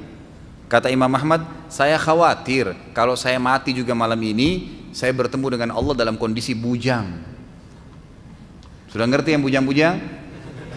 Nah, jadi nggak boleh tunda. Apalagi ini Masya Allah mampu, banyak sekali ruginya, banyak sekali. Jika seorang istri bersikeras untuk bekerja sebagai karyawan hanya karena ingin mendapatkan kelebihan materi, melanggar perintah suami untuk tidak bekerja, namun sang istri tetap bekerja, apakah halal jika sang istri diceraikan atau suami bersabar mengikhlaskan dan mendoakan kebaikan untuk sang istri? Sang istri merasa dapat bekerja lebih baik dari suaminya, apakah yang dilakukan sang istri masuk ke dalam pelanggaran agama? Tentu kalau ditanya halalkah diceraikan? Halal, karena masuk dalam bab nusyud ya. Ini sudah nusyud namanya, suami larang bekerja sementara kebutuhannya sudah dipenuhi, tetap dia paksa hanya karena gengsi, hanya karena prestasi. Itu sudah termasuk salah satu bab bolehnya ya seseorang menceraikan istrinya gitu kan. Tapi kalau dia mau bersabar boleh kan? Boleh kalau dia mau bersabar. Saya sudah pernah sampaikan riwayat di mana Nabi SAW pernah kedatangan seorang sahabat yang mengatakan, ya Rasulullah, inna imra'ati la taruddu yadul lamis. Istriku ya Rasulullah supel sekali, enggak menolak jamahan tangan laki-laki lain. Sebagian ulama hadis dengan tegas mengatakan istrinya memang ya mudah untuk selingkuh. Maka kata Nabi SAW, ceraikan. Kalau itu mengganggu hidup kamu. Dia bilang, ya Rasulullah, tapi saya mencintainya. Kata Nabi SAW, kalau begitu pertahankan sambil didakwai, gitu kan? Jadi boleh kalau mau bertahan silahkan, tidak masalah, sambil didoakan. Tapi mestinya istri seperti ini diberikan pemahaman tentang masalah agama. Apa yang mau dikejar dari prestasi dunia, berlebihan materi? Mau diberikan apa? Bukankah kapasitas perutnya cuma 2 piring nasi? Cukup. Bukankah baju cukup 1 lembar di badan? Dan kalau rusak atau sudah kotor baru diganti dengan yang lainnya? Tidak butuh lebih daripada apa yang sebenarnya kita butuhkan, gitu kan? Jadi kebanyakan perempuan begini, karena mereka merasa ijazahnya tinggi, kemudian dibutuhkan oleh sebuah perusahaan. Dan bukan berarti tidak boleh ya perempuan bekerja, boleh. Tapi kalau sampai dia membengkalikan kewajibannya nggak boleh. Apalagi suaminya melarangnya. Posisi suami sini sama dengan ayah. Ayahnya larang, kalau dia belum menikah maka tidak boleh. Bolehkah meminum sperma pasangan kita? Tolong diuraikan Ustaz. Apa yang mau diuraikan? Ada saja ini yang berbeda. Sperma dalam agama Islam tidak dihitung najis. Sperma tidak najis dalam Islam. Makanya dalam hadis Bukhari dijelaskan, Nabi Aisyah radhiyallahu anha pernah mengerok sisa sperma di celana Nabi, di sarung Nabi SAW, dikerok ya, tidak dicuci, dikerok saja yang kering dikeluarkan, lalu Nabi SAW gunakan kain tersebut untuk sholat. Dari hadis ini ulama fikih sepakat mengatakan sperma itu tidak najis ya, tentu dianjurkan agar tidak sampai menelan, tapi kalau itu pun terjadi, sebagian ulama fikih mengatakan karena dia tidak najis maka tidak ada masalah gitu. Apa hukumnya tidak memakai peci atau penutup kepala pada saat sholat? Nah, apa hubungannya ini dengan bahasan kita? Nggak ada masalah, boleh saja insya Allah, tidak ada masalah sama sekali, asal usahakan rambutnya tidak menutupi dahinya ya. Karena memang dianjurkan, terutama Imam Syafi'i rahimahullah mengatakan usahakan agar dahi seseorang tidak tertutup dengan apapun. Karena Nabi SAW mengatakan umirtu an asjuda li sab'ati a'dha, saya diperintahkan sujud dengan 7 anggota badan, diantaranya dahi dan hidung. Maka dahi menurut Imam Syafi'i harus murni, nggak ada apa-apa sama sekali. Sehelai rambut pun bisa membatalkan kalau Imam Syafi'i rahimahullah. Tapi kalau jumhur ulama mengatakan tidak ada masalah, yang penting dahi tersentuh di tanah. Ini umumnya lah, insya Allah tidak ada masalah ya. Apakah boleh menonton TV saluran Animal Planet karena ingin mengetahui perilaku-perilaku binatang? Boleh, tidak ada masalah. Kalau tidak ada sesuatu yang haram di situ, ada masalah. Bolehkah nonton berita? Boleh, kalau memang kita anggap tidak ada pelanggaran. Tapi kalau sudah tampil perempuan terbuka aurat ya jangan. Kalau pembawa beritanya misalnya laki-laki, kemudian antum membutuhkan, antum mau melihat sesuatu itu lebih baik kalau didengar ya. Laki-laki melihat laki-laki sportif adalah halal, tidak ada masalah. Tapi kalau sudah tampil perempuan tidak boleh. Oh saya butuh beritanya, tetap saja berdosa dengan melihat, gitu kan? Kalau tidak ada pelanggaran agama tidak ada masalah. Melihat cuplikan binatang-binatang itu nggak ada masalah. Planet, ilmu pengetahuan nggak ada masalah insya Allah.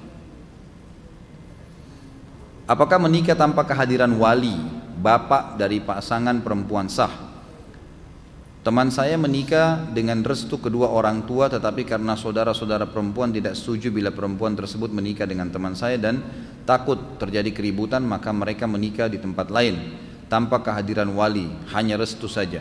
Kalau restu nggak ada masalah. Kerabat hadir tuh tidak ada urusannya dalam Islam, tetap sah pernikahan. Yang tidak sah kalau wali perempuan, ayahnya. Kalau ayahnya setuju nggak ada masalah, gitu kan? Nggak ada masalah. Dan kalau misalnya sampai pun menikah di tempat itu, tidak ada urusannya. Ada apa kok kerabatnya mau ribut? Yang mau hidup si fulan dan fulana, si A dan si B. Ada apa ini si C dan si Z semuanya mau ribut? Nggak ada urusannya sebenarnya. Apakah dosa zina yang pernah dilakukan akan dihapuskan cukup dengan taubat satu kali saja? Atau harus mendapatkan hukuman cambuk? Tentu cukup dengan taubat, cukup dengan taubat. Dengan izin Allah cukup dengan taubat. Hadis Bukhari menjelaskan bahwasanya ada seorang laki-laki pernah berkata, ya Rasulullah, saya sudah berzina, sucikan saya. Waktu itu Nabi SAW lagi berhadapan sama orang yang duduk, langsung mengatakan, ya Rasulullah, hukum saya sudah berzina. Lalu Nabi SAW alihkan wajahnya ke sebelah kanan orang ini sambil berkata, mungkin kau hanya menyentuhnya. Dia balik lagi ke arah Nabi, ya Rasulullah, saya sudah berzina, hukum saya. Nabi SAW balik lagi ke arah sebelah kiri, maaf, tadi kanan ke kiri. Langsung kata Nabi SAW, mungkin kau hanya menciumnya. Dia datangi lagi Nabi, ya Rasulullah, saya sudah berzina. Kata Nabi SAW, mungkin kau hanya memeluknya. Terus Nabi SAW alihkan dia. Maksudnya apa kata ulama hadis? Nabi suruh pergi, taubatlah, gitu lah. Nggak usah kamu ceritain ke saya, taubat saja, tutup aibmu itu, tutup, jangan diceritain. Tapi ternyata dia datang lagi depan Nabi, dia mengatakan, ya Rasulullah, saya letakkan kemaluan saya di kemaluan dia. Jadi dia jelas menyebutkan kesalahan itu, hukumlah saya. Maka Nabi SAW hukum dia. Kata para ulama, sebenarnya dalam Islam adalah hukumnya taubat. Tutupi aib itu, jangan diceritakan. Kita maksudnya ya. Selain di sini Ustaz ngisi ta'lim di mana saja? Silakan lihat webnya, insyaallah ada. Di www.khalidbasalamah.com bisa dilihat banyak jadwalnya di situ. Ini kenapa coret-coret begini nih? Kita seringkali mendengar bahwa jodoh itu merupakan suatu takdir Allah Subhanahu wa taala. Yang saya tahu bahwa takdir itu terbagi menjadi dua macam, takdir muallak dan takdir yang dapat diubah sesuai dengan usaha dan ikhtiar kita. Seperti jika kita ingin menjadi siswa yang berprestasi, maka anak tersebut harus rajin belajar.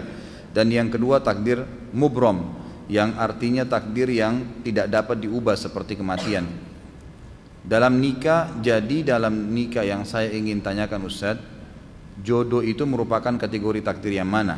Apakah dia masuk dalam takdir muallak atau takdir apa ini? Iya. Baik. Karena sering sekali kita mendengar bahwasanya jodoh itu takdir Tuhan. Tapi di situ terdapat unsur ikhtiar dalam hal mencari jodoh dan pasangan yang kita inginkan. Baik, ini insyaallah istilah-istilah saja dari para ulama tentang masalah takdir muallak atau takdir mubram tadi. Tapi kalau memang dikatakan takdir muallak yang dimaksud adalah seperti yang saya sering jelaskan. Kalau yang saya ketahui dan saya simpulkan, ada takdir mutlak dan ada takdir ikhtiar yang pernah saya sebutkan ya. Takdir mutlak tidak ada campur tangan kita di situ, takdir ikhtiar ada campur tangan kita di situ. Dalam arti kata perilaku kita sehari-hari. Kalau kita lahir dari rahim ibu siapa, ya jenis kelamin kita, warna kulit itu sudah takdir mutlak. Termasuk mati di sini takdir mutlak, nggak ada campur tangan kita. Takdir ikhtiar campur tangan kita. Ya mungkin tadi disebutkan dengan takdir muallak yang berhubungan dengan masalah ikhtiar seorang hamba. Itu betul. Dia berikhtiar, tapi Allah sudah catat di Lauhul Mahfuz ikhtiar dia. Kita mau menikah dengan A, B, C, lalu kita pilih si B. Yang pilih adalah kita sendiri. Allah SWT cuma memberikan sinyal A, B, C, kita pilih si B, pilihan kita sendiri. Kita anggap inilah orang yang terbaik buat saya. Kemudian dia menikah dengan orang itu. Maka itu takdir ikhtiar namanya. Itu takdir ikhtiar. Jadi masuk dalam masalah ikhtiar. Anak punya teman seorang homoseksual, naudzubillah. Dia terkena HIV. Setelah terkena HIV akhirnya dia taubat, mengenal sunnah dan rajin ibadah. Ustaz, yang ana mau tanyakan, apakah penyakitnya itu azab dari Allah karena perilakunya dahulu, atau hidayah dari Allah sehingga dia bertaubat dan rajin beribadah? Karena kita harus berprasangka baik pada Allah. Apakah dosa-dosa yang dahulu Allah akan ampuni bila dia bertaubat? Apakah itu takdir dari Allah juga? Apakah penyakit HIV itu bisa menggugurkan dosa-dosanya yang dulu? Mohon penjelasannya. Kalau penyakit HIV-nya dia ditimpa pada saat dia sedang melakukan perbuatan tersebut, itu adalah hukuman dari Allah SWT. Hukuman karena perilakunya, gitu kan? Kalau setelah itu dia taubat, diterimakah taubatnya setelah perbuatan itu? Diterima sama Allah. Tidak ada yang tidak diterima.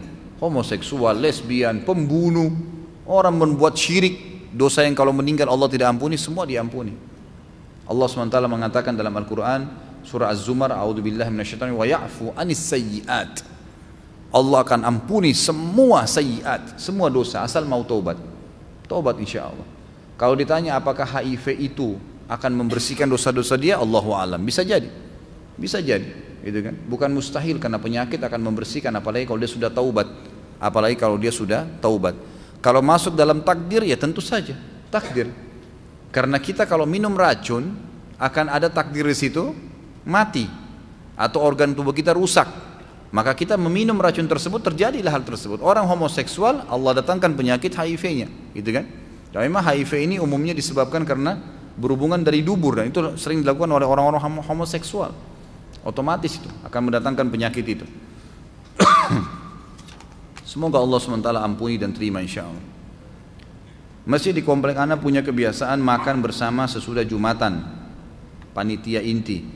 Uangnya berasal dari kotak amal. Apakah hal ini diperbolehkan Ustaz? Kena ragu-ragu, sebagian besar tidak mau ikut-ikutan lagi, tapi masih ada sebagian yang menjalankannya. Boleh saja, nggak ada masalah insya Allah. Karena uang yang disodokahkan oleh jamaah di masjid itu memang diperuntukkan untuk masjid.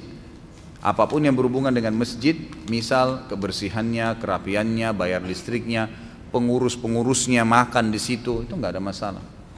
Menyiapkan air buat khatib, nggak ada masalah. Semua itu boleh saja insya Allah. Apakah hukumnya bila bekerja di perusahaan yang mempunyai pinjaman bank konvensional? Nah ini gimana? Sudah saya bilang selesai urusan bank. Kalau ada yang punya masalah dengan bank-bank ini tolong tanya ustadz lain ya. Sudah. Masya Allah. Ini gimana bacanya nih?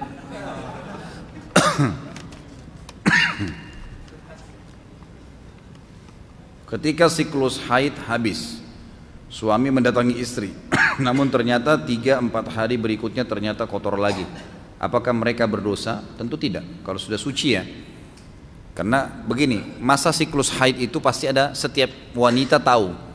Umumnya kata ulama fikih 3 hari sampai 7 hari. Lebih dari batas 7 hari ini sebenarnya dihitung dengan istihadah. Istihadah artinya darah yang menyerupai haid, tapi bukan haid.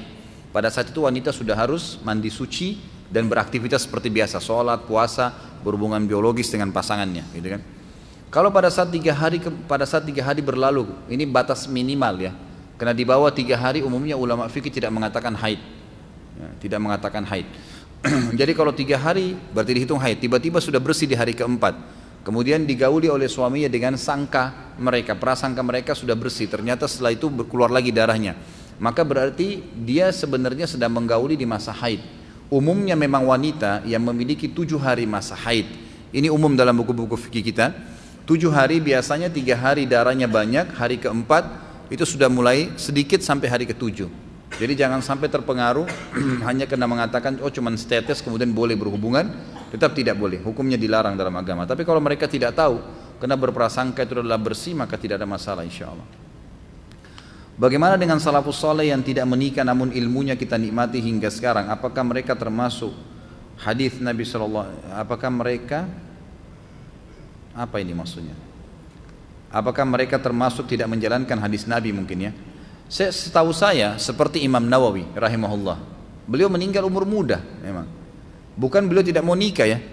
Memang beliau ingin fokus di awal-awal umurnya dengan menghafal buku, menuntut ilmu, tapi beliau tetap niat menikah. Ternyata meninggal sebelum menikah. Tidak pernah dinukil kepada kita bahwasanya salaful ummah menolak pernikahan, belum pernah. Pasti mereka mau menikah. Cuman ada yang tidak sempat menikah sampai meninggal. Ya, kalau penuntut ilmu yang paling masyhur adalah Imam Nawawi rahimahullah. Beliau memang tidak sempat menikah, gitu kan. Tapi ini ulama nukil kisahnya, dikatakan bahwasanya beliau memang ingin fokus ke ilmu sampai pada tingkat tertentu kemudian baru beliau menikah. Tapi ternyata meninggal sebelum itu. Jadi sebenarnya bukan menolak hadis Nabi SAW. Bagaimana kalau batal sholat namun di saf terdepan dan saf berikutnya rapat sekali? Bagaimana caranya untuk melewati untuk ke belakang? Permisi, tepuk pundaknya untuk diberikan jalan. Jangan tinggal diam, karena tidak boleh orang melanjutkan sholat sementara dia dalam keadaan batal wudu, ya, berdosa malah. Karena sholat tidak boleh kalau tidak suci. Di keluarga ana ada kebiasaan kalau apa ini? Apa ini? Di keluarga ana ada kebiasaan kalau ibul, orang yang dituakan misalnya berkendaraan duduk di belakang, apakah itu termasuk mungkin perbuatan yang dilarang kali ya? Ya tidak, kalau orang tua itu yang minta nggak ada masalah. Saya kan bilang tadi kalau ibu kita didudukan di belakang mobil dan karena anaknya si anak laki-laki ini mau lebih menghormati istrinya, itu durhaka. Tapi kalau ibu silakan bu duduk di depan, enggak saya di belakang aja nak, dia memang mau begitu ya sudah nggak ada masalah. Jadi nggak termasuk ya. Fahamin tadi apa yang saya jelaskan. Zakat fitrah 2,5 kilo itu minimal atau boleh lebih? Dan apakah keluarga atau per orang 2,5 kilo itu minimal jumlahnya? Kalau kita ragu bisa dilebihkan sedikit. Ya, bisa dilebihkan. Sebenarnya dia berkisar antara 2,5 kilo sampai 2,6 kurang lebih. Tapi umumnya ulama sepakat mengatakan 2,5. Terkait hadis Muadz bin Jabal mengimami sholat fardu, apakah boleh mengimami lebih dari 2 kali ketika ada orang yang datang lagi? Sudah saya jelaskan, boleh, nggak ada masalah. Hadis juga Bukhari menjelaskan Abu Bakar pernah mengimami sahabat yang ketinggalan dan akan sholat sendiri. Apakah ketika bercerai pasangan atau pasangan meninggal berarti imannya berkurang lagi setengah sebagaimana awal menikah dulu untuk menyempurnakan iman? Bukan begitu maksudnya ya. Artinya orang yang sudah menikah, sudah pernah menikah, dia telah menyelamatkan setengah agamanya. Kalau pasangannya meninggal, cerai, ya tentu saja dia berusaha untuk bisa berumah tangga lagi kalau memang Allah mudahkan. Kecuali wanita yang memang anaknya masih kecil-kecil, itu memang dianjurkan, bahkan punya fadilah. Kata Nabi SAW, salah satu wanita ahli surga adalah wanita yang pada saat suaminya meninggal dan memiliki anak-anak yang masih kecil, dia bersabar membesarkan mereka dan tidak menikah karena takut mereka terbengkalai. Itu dijamin masuk surga. Tapi kalau selain keadaan ini, misalnya wanita, anak-anaknya sudah besar, dia mau menikah, silahkan saja, tidak ada masalah. Itu boleh-boleh saja gitu kan. Bahkan dianjurkan agar setiap muslim jangan tidak berumah tangga. Anak hasil zina dalam kulum perempuan tidak ada wali. Lalu bagaimana dia menikah? Menggunakan wali hakim. Menggunakan wali hakim pemerintah. Ada di KUA. Ustaz, ana minta doanya agar cepat keluar dari pekerjaan ribawi ana dan digantikan jauh lebih baik. Semoga Allah mudahkan akhi. Tapi ingat, doa tidak cukup kecuali dengan azam. Ibadah ini harus dipaksa ya. Meninggalkan dosa juga harus dipaksa. Nggak bisa enggak. Kalau kita nggak paksakan diri bangun sholat malam, terus menerima bisikan syaitan, maka kita sampai meninggal tidak akan sholat malam. Kalau kita nggak paksakan diri untuk mengambil Al-Quran, gerak rumah kita dan menjadwalkan mulai hari ini baca setengah lembar, baca berapa ayat, tidak akan dibaca sampai selamanya. Jadi jangan menghayal bahwasanya tiba-tiba kita bisa bergerak sendiri. Enggak, harus dipaksakan. Begitu pula meninggalkan dosa, harus dipaksa. Enggak bisa enggak. Saya terbiasa berzina, berat meninggalkan, enggak bisa. Seorang laki-laki muda datang kepada Nabi SAW, orangnya gagah, datang duduk kepada Nabi SAW, ya Rasulullah, saya siap tinggalkan semua pelanggaran yang anda larang, kecuali berzina, izinkan saya berzina. Kata Nabi SAW, apa kau mau? Kau mau enggak? Kau mau enggak kalau ibu kamu dizinai, wahai laki-laki lain? Dia bilang tidak. Saudari kamu? Tidak. Anak kamu? Tidak. Tante kamu? Tidak. Semua tidak mau. Lalu kenapa kamu lakukan pada wanita orang lain? Pasti keluarganya seperti kamu laki-laki tidak bisa terima. Jadi Nabi SAW tetap tidak izinkan. Ustaz, apakah suami yang bisa dikendalikan istri atau suami yang takut sama istri termasuk suami yang dayuth? Tentu saja. Tentu saja. Ada apa mesti takut sama istri? Kenapa harus takut? Istri itu disayangi, dilindungi, bukan kita takut. Memang kenapa? Mau apa sih istrinya sampai ditakutin? Ada masalah apa? Jangan ditakuti istri, dilindungi, dididik, ya kan? Disayangin, kan itu yang benar. Kenapa harus takut? Kalau apakah itu dayuth? Tentu saja.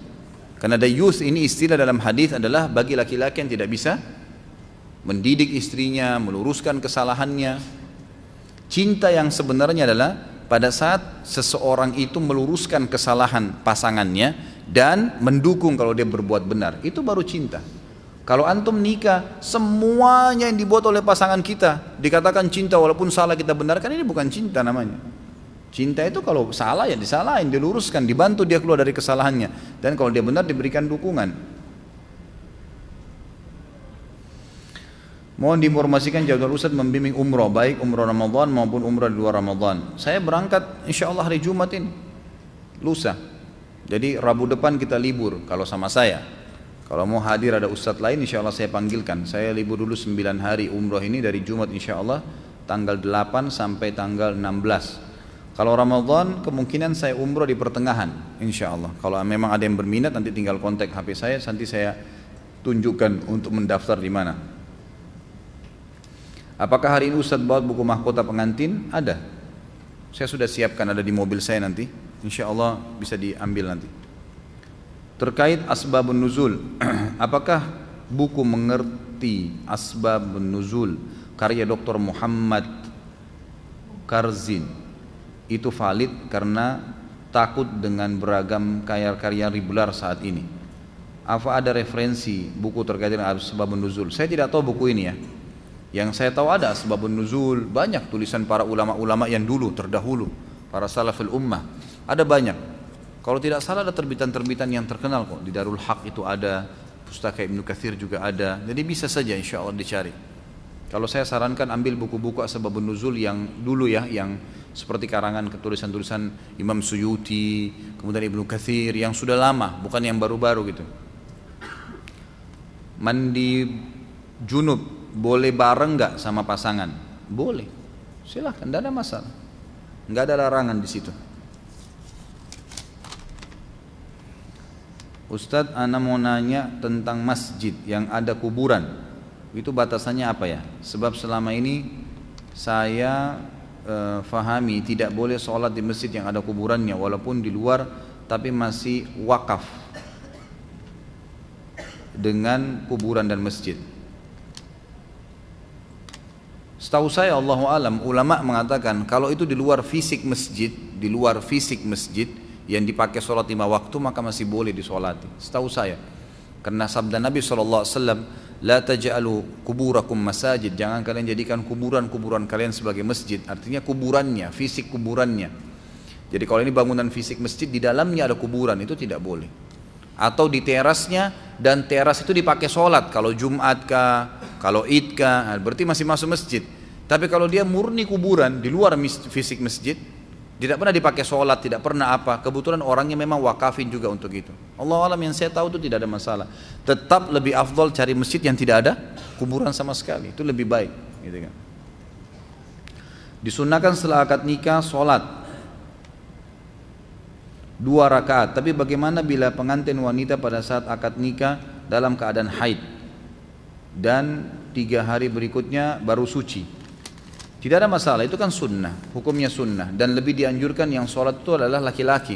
Setelah kalimat akad nikah bertemu dengan istrinya, kemudian diantara sunnahnya adalah dia memegang ubun-ubun kepalanya dengan tangan kanannya sambil membaca doa. Dan doa ini dibaca untuk istri yang baru dinikahi dan untuk kendaraan yang baru dibeli.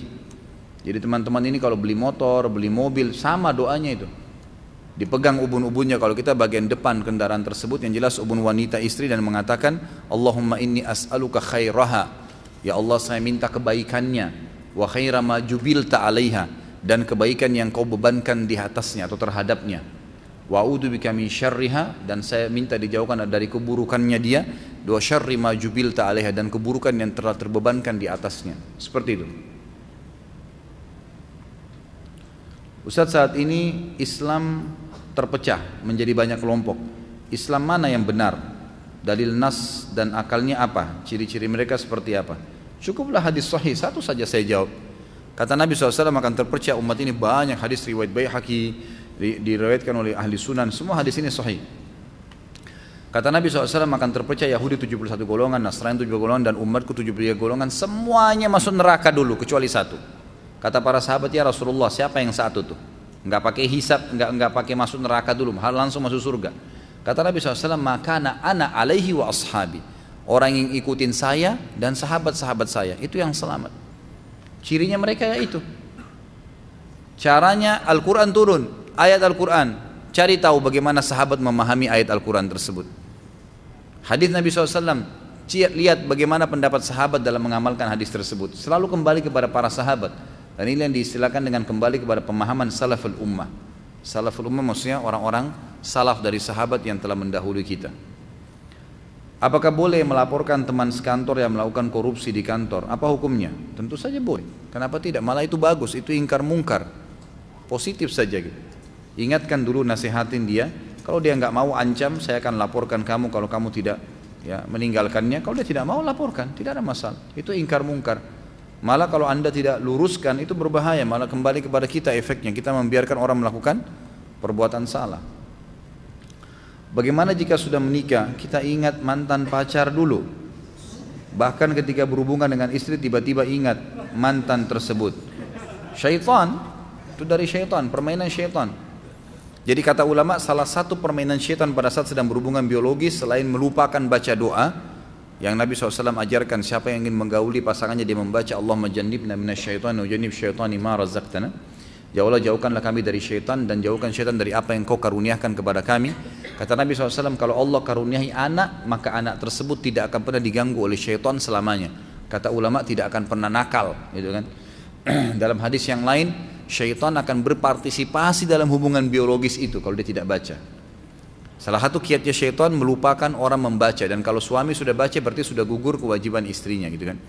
Kemudian yang kedua juga adalah kiat syaitan membuat seseorang mengkhayal yang bukan pasangannya, dan ini juga secara medis tidak sehat, gitu kan. Makanya kalau kita baca, termasuk di buku ini dan di buku-buku yang lain berbicara masalah biologis dalam Islam, itu dianjurkan selalu menatap pasangan, membuka mata. Sama dalam sholat, kita nggak pernah kenal tutup mata kecuali lagi tidur. Selain tidur nggak ada. Sholat nggak ada tutup mata. Tutup mata permainan syaitan. Kata Nabi SAW, Allah terus memandang wajah seorang hamba selama matanya terbuka melihat tempat sujudnya.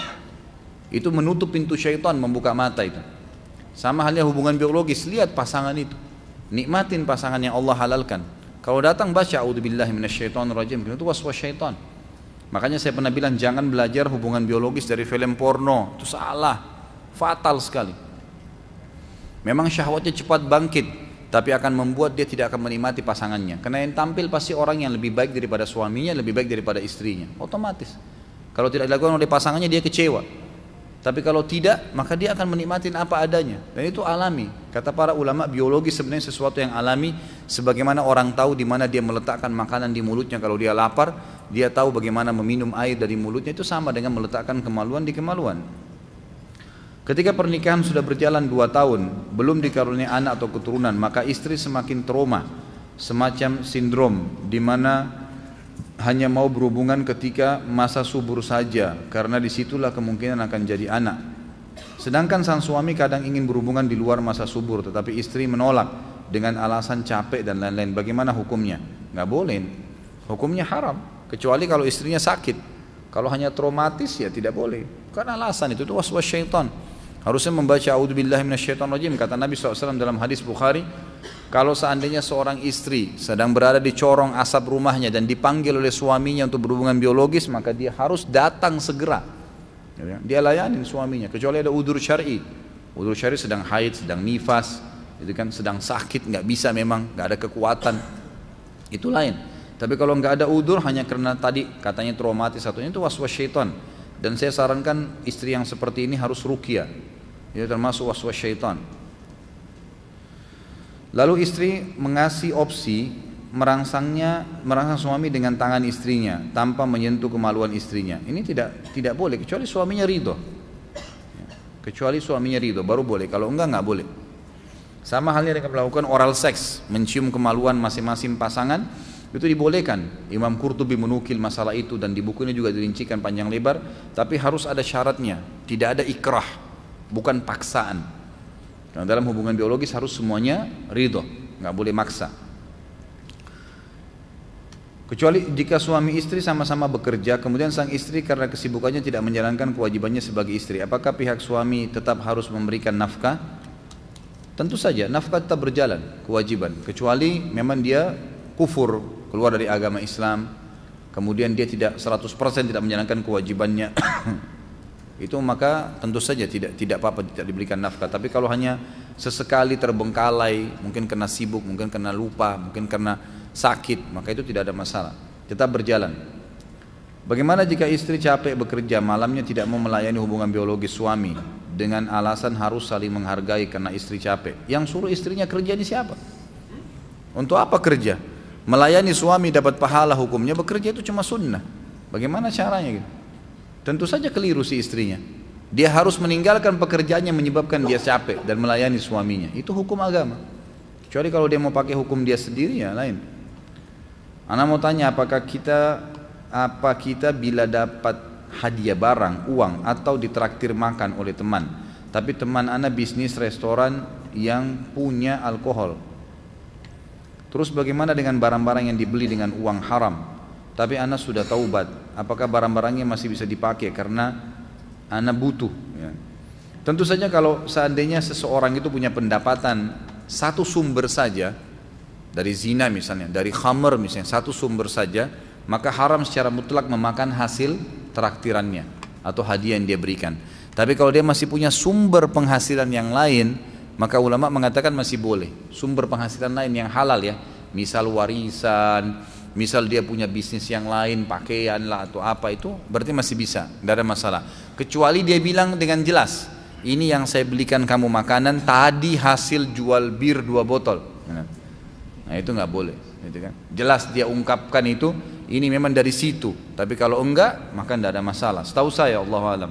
Kalau barang-barang yang pernah diambil dari uang haram, tergantung. Kalau hanya pendapatan haram, hasil riba, gitu kan?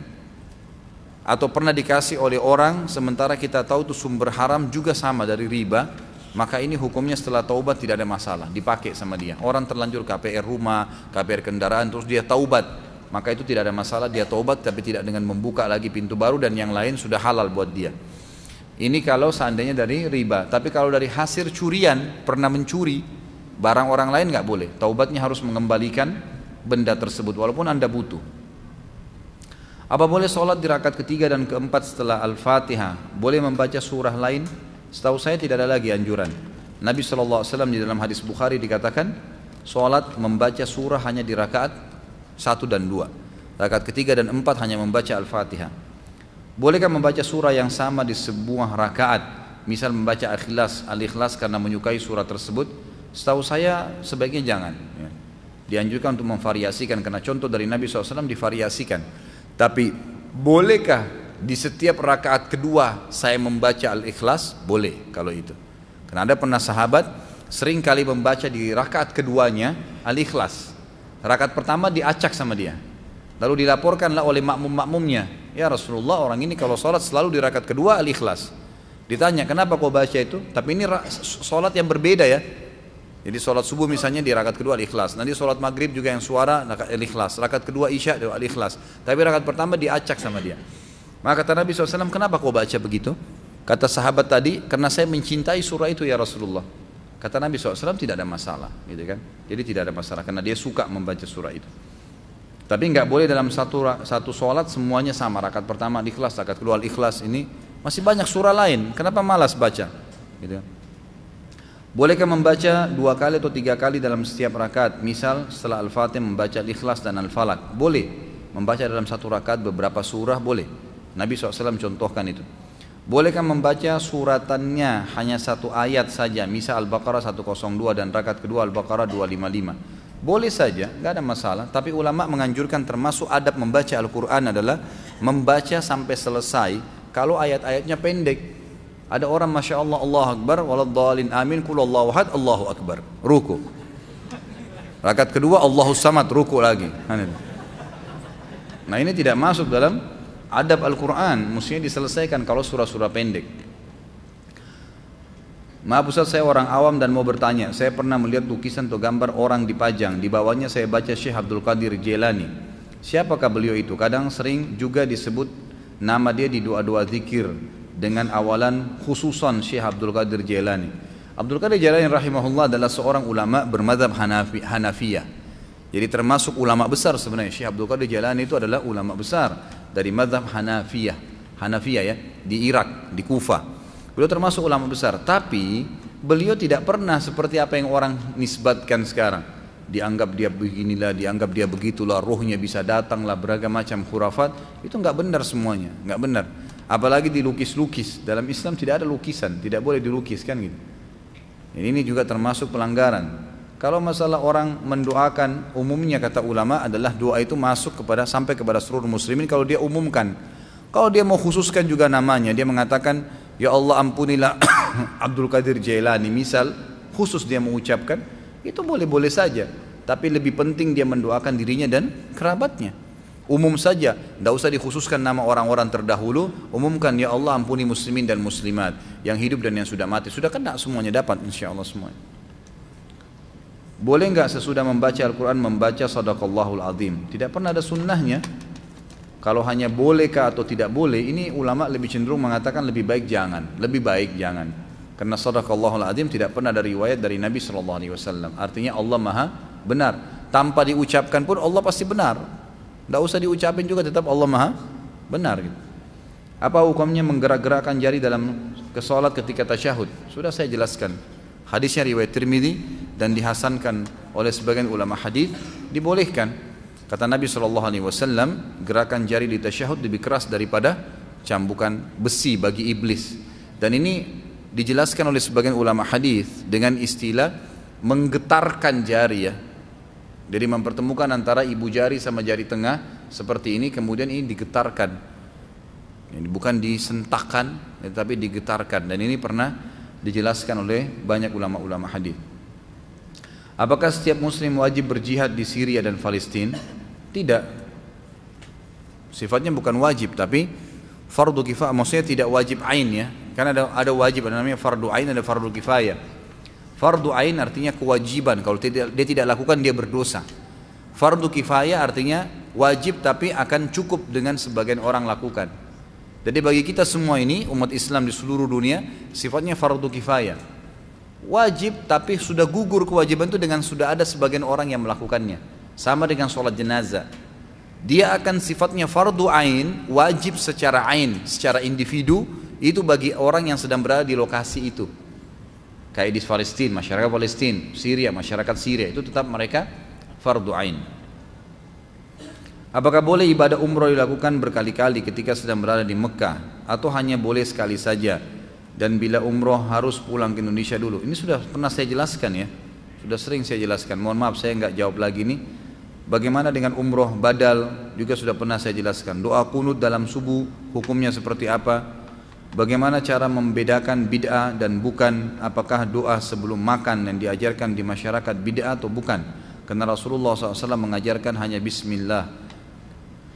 Umrah berulang kali sudah pernah saya jelaskan bahwasanya memang khilaf di antara ulama. Lebih afdal kalau anda tidak mengulanginya. Pendapat pertama mengatakan begitu. Tapi tidak disalahkan kalau orang melakukannya. Jadi kalau orang melakukannya pun melakukan umrah 2 kali, maka pendapat pertama yang bilang lebih baik dia tidak umrah berapa kali karena tidak ada riwayat menjelaskan sahabat berapa kali mengerjakan dalam 1 kali safar. Mereka mengatakan kalaupun ada yang kerjakan namanya khilaf aula. Khilaf aula itu artinya lebih baik tidak dikerjakan. Kalau pendapat kedua mengatakan boleh-boleh saja asal syaratnya terpenuhi. Apa itu? Keluar dari Mekah. Kan gitu. Kalau keluar dari Mekah kemudian masuk lagi boleh saja. Kemudian masalah umrah badal ini juga sama dengan haji. Pendapat ulama ada yang membolehkan, Allahu alam, ya sebagaimana memang bolehnya seseorang mengumrahkan orang lain. Kalau kunut dalam subuh ini sudah sering saya sebutkan, riwayatnya dilemahkan semua oleh para ulama hadis, maka tidak dipegangi. Tapi sebagian ulama Syafi'iyah mengatakan hasan hadis itu dan dipakai, gitu kan.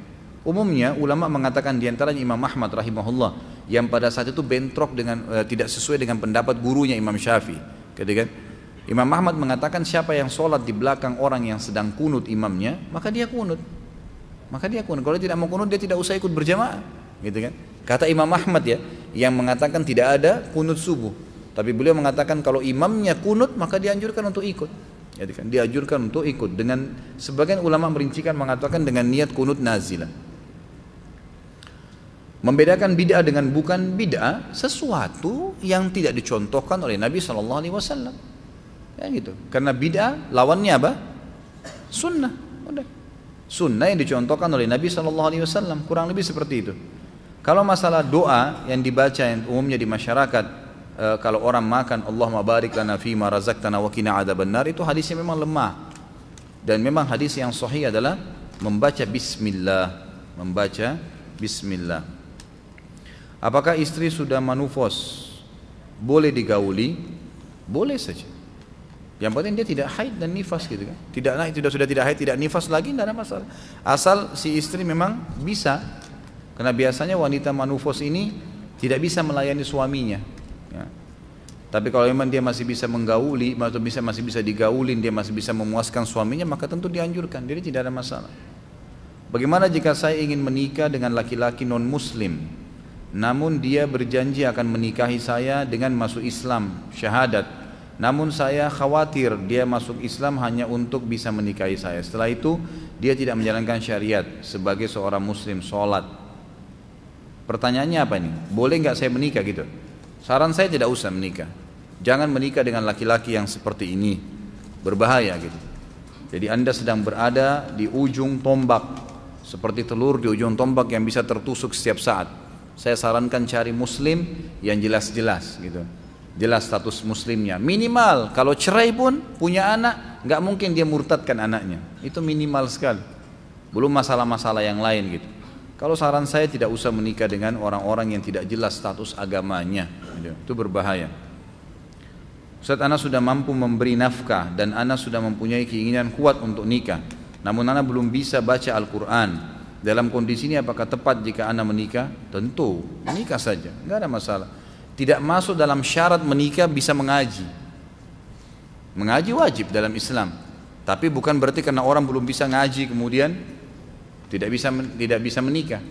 Kecuali wanitanya bilang, saya mau kamu nikah dengan saya, tapi syaratnya kamu harus bisa mengaji, misal. Dan dia bilang, baiklah, maka dia harus penuhi, gitu kan? Atau dia jadikan mahar buat istrinya ayat Al-Quran, maka itu berarti dia harus bisa membacanya. Ini poin ya. Apakah istri atau wanita yang telah menikah wajib berbakti kepada orang tua kandungnya? Adakah batasan-batasan tertentu sehubungan dengan hal tersebut? Tentu tetap wajib, tapi dinomorduakan setelah suami. Jadi tidak gugur ya. Akhwat di belakang sana harus fahamin, dan juga ikhwah di sini yang jadi suami harus faham. Tidak gugur kewajiban bakti seorang wanita kepada orang tuanya setelah nikah. Tidak gugur, tapi dia dahulukan suaminya. Suami juga nggak boleh egois, nggak boleh sama sekali dilarang. Tidak boleh dia berhubungan sama orang tuanya lagi, itu salah juga.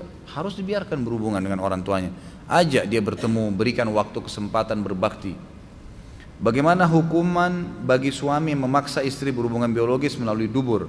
Apakah hukum rajam atau cambuk berlaku bagi orang yang melakukannya?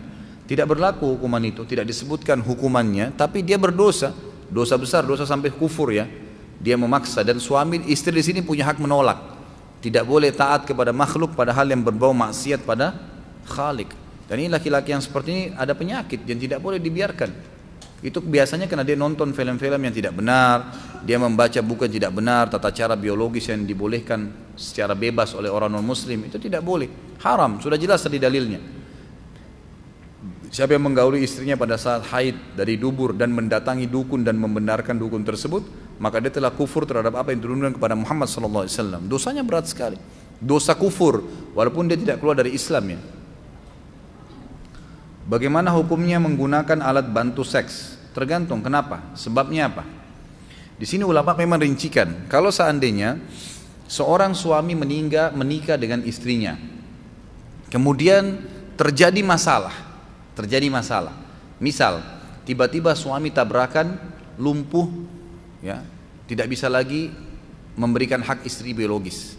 Sementara dia mau istrinya tetap tinggal bersama dia. Apakah istrinya terharamkan dari hubungan biologis? Jawabannya tidak. Bolehkah dia memuaskan istrinya? Boleh. Sebagian ulama mutaakhirin yang sekarang mengatakan boleh dia menggunakan alat tangannya atau alat yang lain untuk dia melakukan pada istrinya, karena ada udzur. Karena kalau tidak istrinya bakal kemana-mana. Sama hal kalau suami kan masih bisa poligami, kalau istri nggak bisa, kecuali dia cerai. Jadi ada dua cara. Dia memuaskan istrinya dengan cara yang dibolehkan secara syar'i, atau dia menceraikan istrinya. Istrinya dibiarkan nikah dengan laki-laki lain. Kalau ada seperti ini keadaannya ya. Jadi tergantung. Tapi kalau orang menggunakan alat bantu seks itu tidak ada apa-apa, hanya variasi, kan itu tidak boleh. Apalagi kalau yang bujang dan gadis, tambah nggak boleh hukumnya, haram. Nggak boleh. Karena onani saja tadi menggunakan tangan sendiri haram kalau sendirian, kecuali dengan pasangan yang halal. Jadi nggak dibolehkan. Apabila orang tua istri tidak menginginkan cucu sebelum istri selesai pendidikan, apakah hal itu harus dipatuhi? Bagaimana cara menjelaskan ini kepada orang tua istri? Nggak ada hubungannya itu. Nenek nggak punya hak di sini, mertua tidak punya hak mencampuri pasangan itu hamil atau tidak. Jadi ada beberapa hal yang tidak boleh orang tua campurin. Jumlah nafkah yang dikeluarkan oleh anak suami kepada istrinya, orang tua nggak boleh campur tuh. Masalah dia nginap di istrinya, orang tuanya tahan suruh nginap di rumahnya, ini nggak boleh. Orang tuanya nggak punya hak dipatuhin di sini, karena memang dia dianjurkan secara syar'i untuk nginap dengan istrinya, gitu kan? Jadi tidak boleh. Termasuk tidak boleh orang tua mencampurin, tidak boleh hamil dulu istri kamu, ini nggak boleh. Jadi nggak usah dipatuhin poin itu ya, khusus poin itu, karena itu melanggar hukum agama. Kita dibolehkan memiliki anak, gitu kan? Malah dianjurkan, tidak ada hubungannya dengan harus selesai kuliah atau punya rumah dulu. Apa ini? Benarkah tidak diperbolehkan menikah di Masjidil Haram? Saya tidak pernah tahu itu. Setahu saya boleh saja. Kalau peraturan pemerintah Saudi mungkin ya. Karena kalau dibuka pintu itu orang semua pada nikah di Masjidil Haram. Nah, orang anggap ini di Mekah, di Ka'bah dan seterusnya gitu kan. Tapi setahu saya nikah di masjid boleh. Nabi SAW kan berapa kali menikahkan sahabatnya di masjid, iya kan? Riwayat-riwayat banyak dengan masalah itu.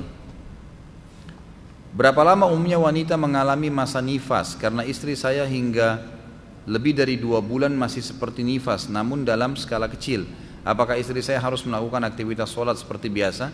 Maksimal ulama fikih mengatakan 40 hari, berarti sebulan ya 10 hari. Itu maksimal. Lebih daripada itu sudah dianggap bukan lagi darah nifas. Dia mandi, kemudian dia beraktivitas seperti biasa.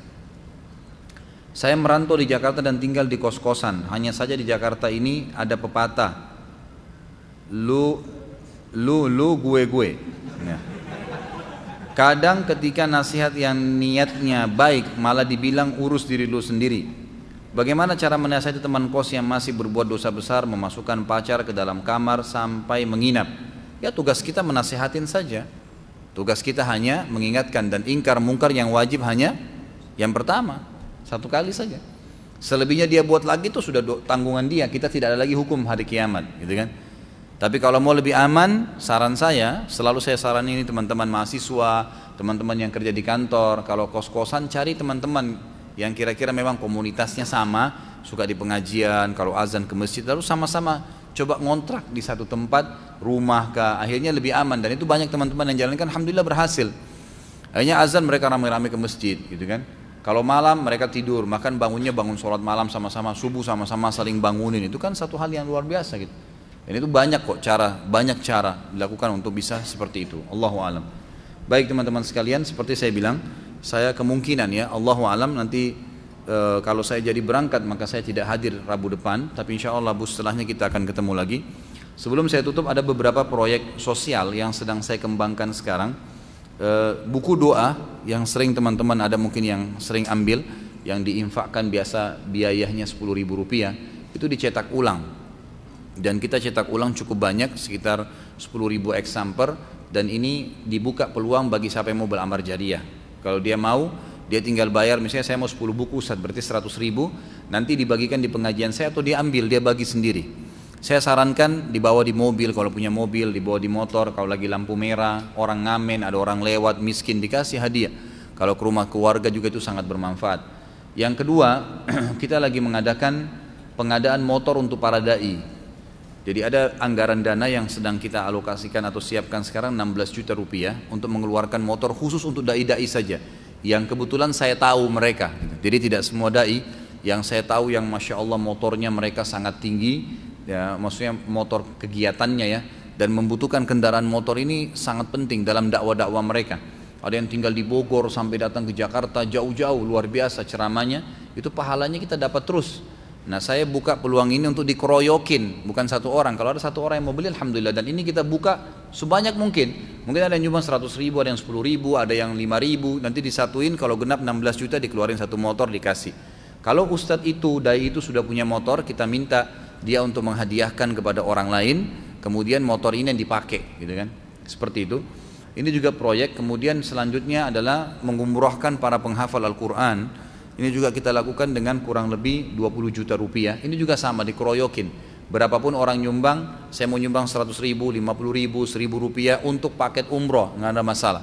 Nanti kita gabungin, sudah terkumpul sampai 20 juta cukup, ya kurang lebih $1.800 US ya, 1.700 kita akan umrohkan dia, khusus penghafal Quran saja. Jadi cuma dia saja ya, ini tidak semuanya orang diberangkatkan, cuma penghafal Al-Quran. Kemudian juga proyek sumur yang sudah sering saya sampaikan 4,5 juta yang sudah berjalan sekarang alhamdulillah di beberapa kampung-kampung muslim, ini juga sedang berjalan. Dan yang terakhir itu alokasi dana zakat untuk pelunasan utang, orang-orang yang terlilit utang, dan juga untuk orang-orang miskin yang susah gitu. Itu juga akan kita kumpulkan dan akan dialokasikan. Dari sekarang sudah dikumpul, insyaallah Ramadan akan dijalankan. Allahu alam. Kalau ada benar dari Allah, kalau ada salah dari saya mohon dimaafkan. Kita berharap kepada Allah, Zat yang Maha Pengasih lagi Maha Penyayang, Zat yang Maha Lembut dan Maha melihat seluruh hamba-hambanya, agar memaafkan segala kesalahan kita, mengganti dosa-dosa kita menjadi pahala, dan juga menyembuhkan orang-orang yang sakit, ya, melunasi orang yang terlilit utang, mengangkat masalah-masalah yang berat yang sedang jadi beban di tengah-tengah kaum muslimin, dan juga mengampuni seluruh muslimin dan muslimat. Dan juga insya Allah kita berharap agar kita disatukan di surga firdausnya tanpa hisab, sebagaimana Allah satukan kita di masjid yang mulia ini. Kalau benar dari Allah, kalau salah dari saya mohon dimaafkan.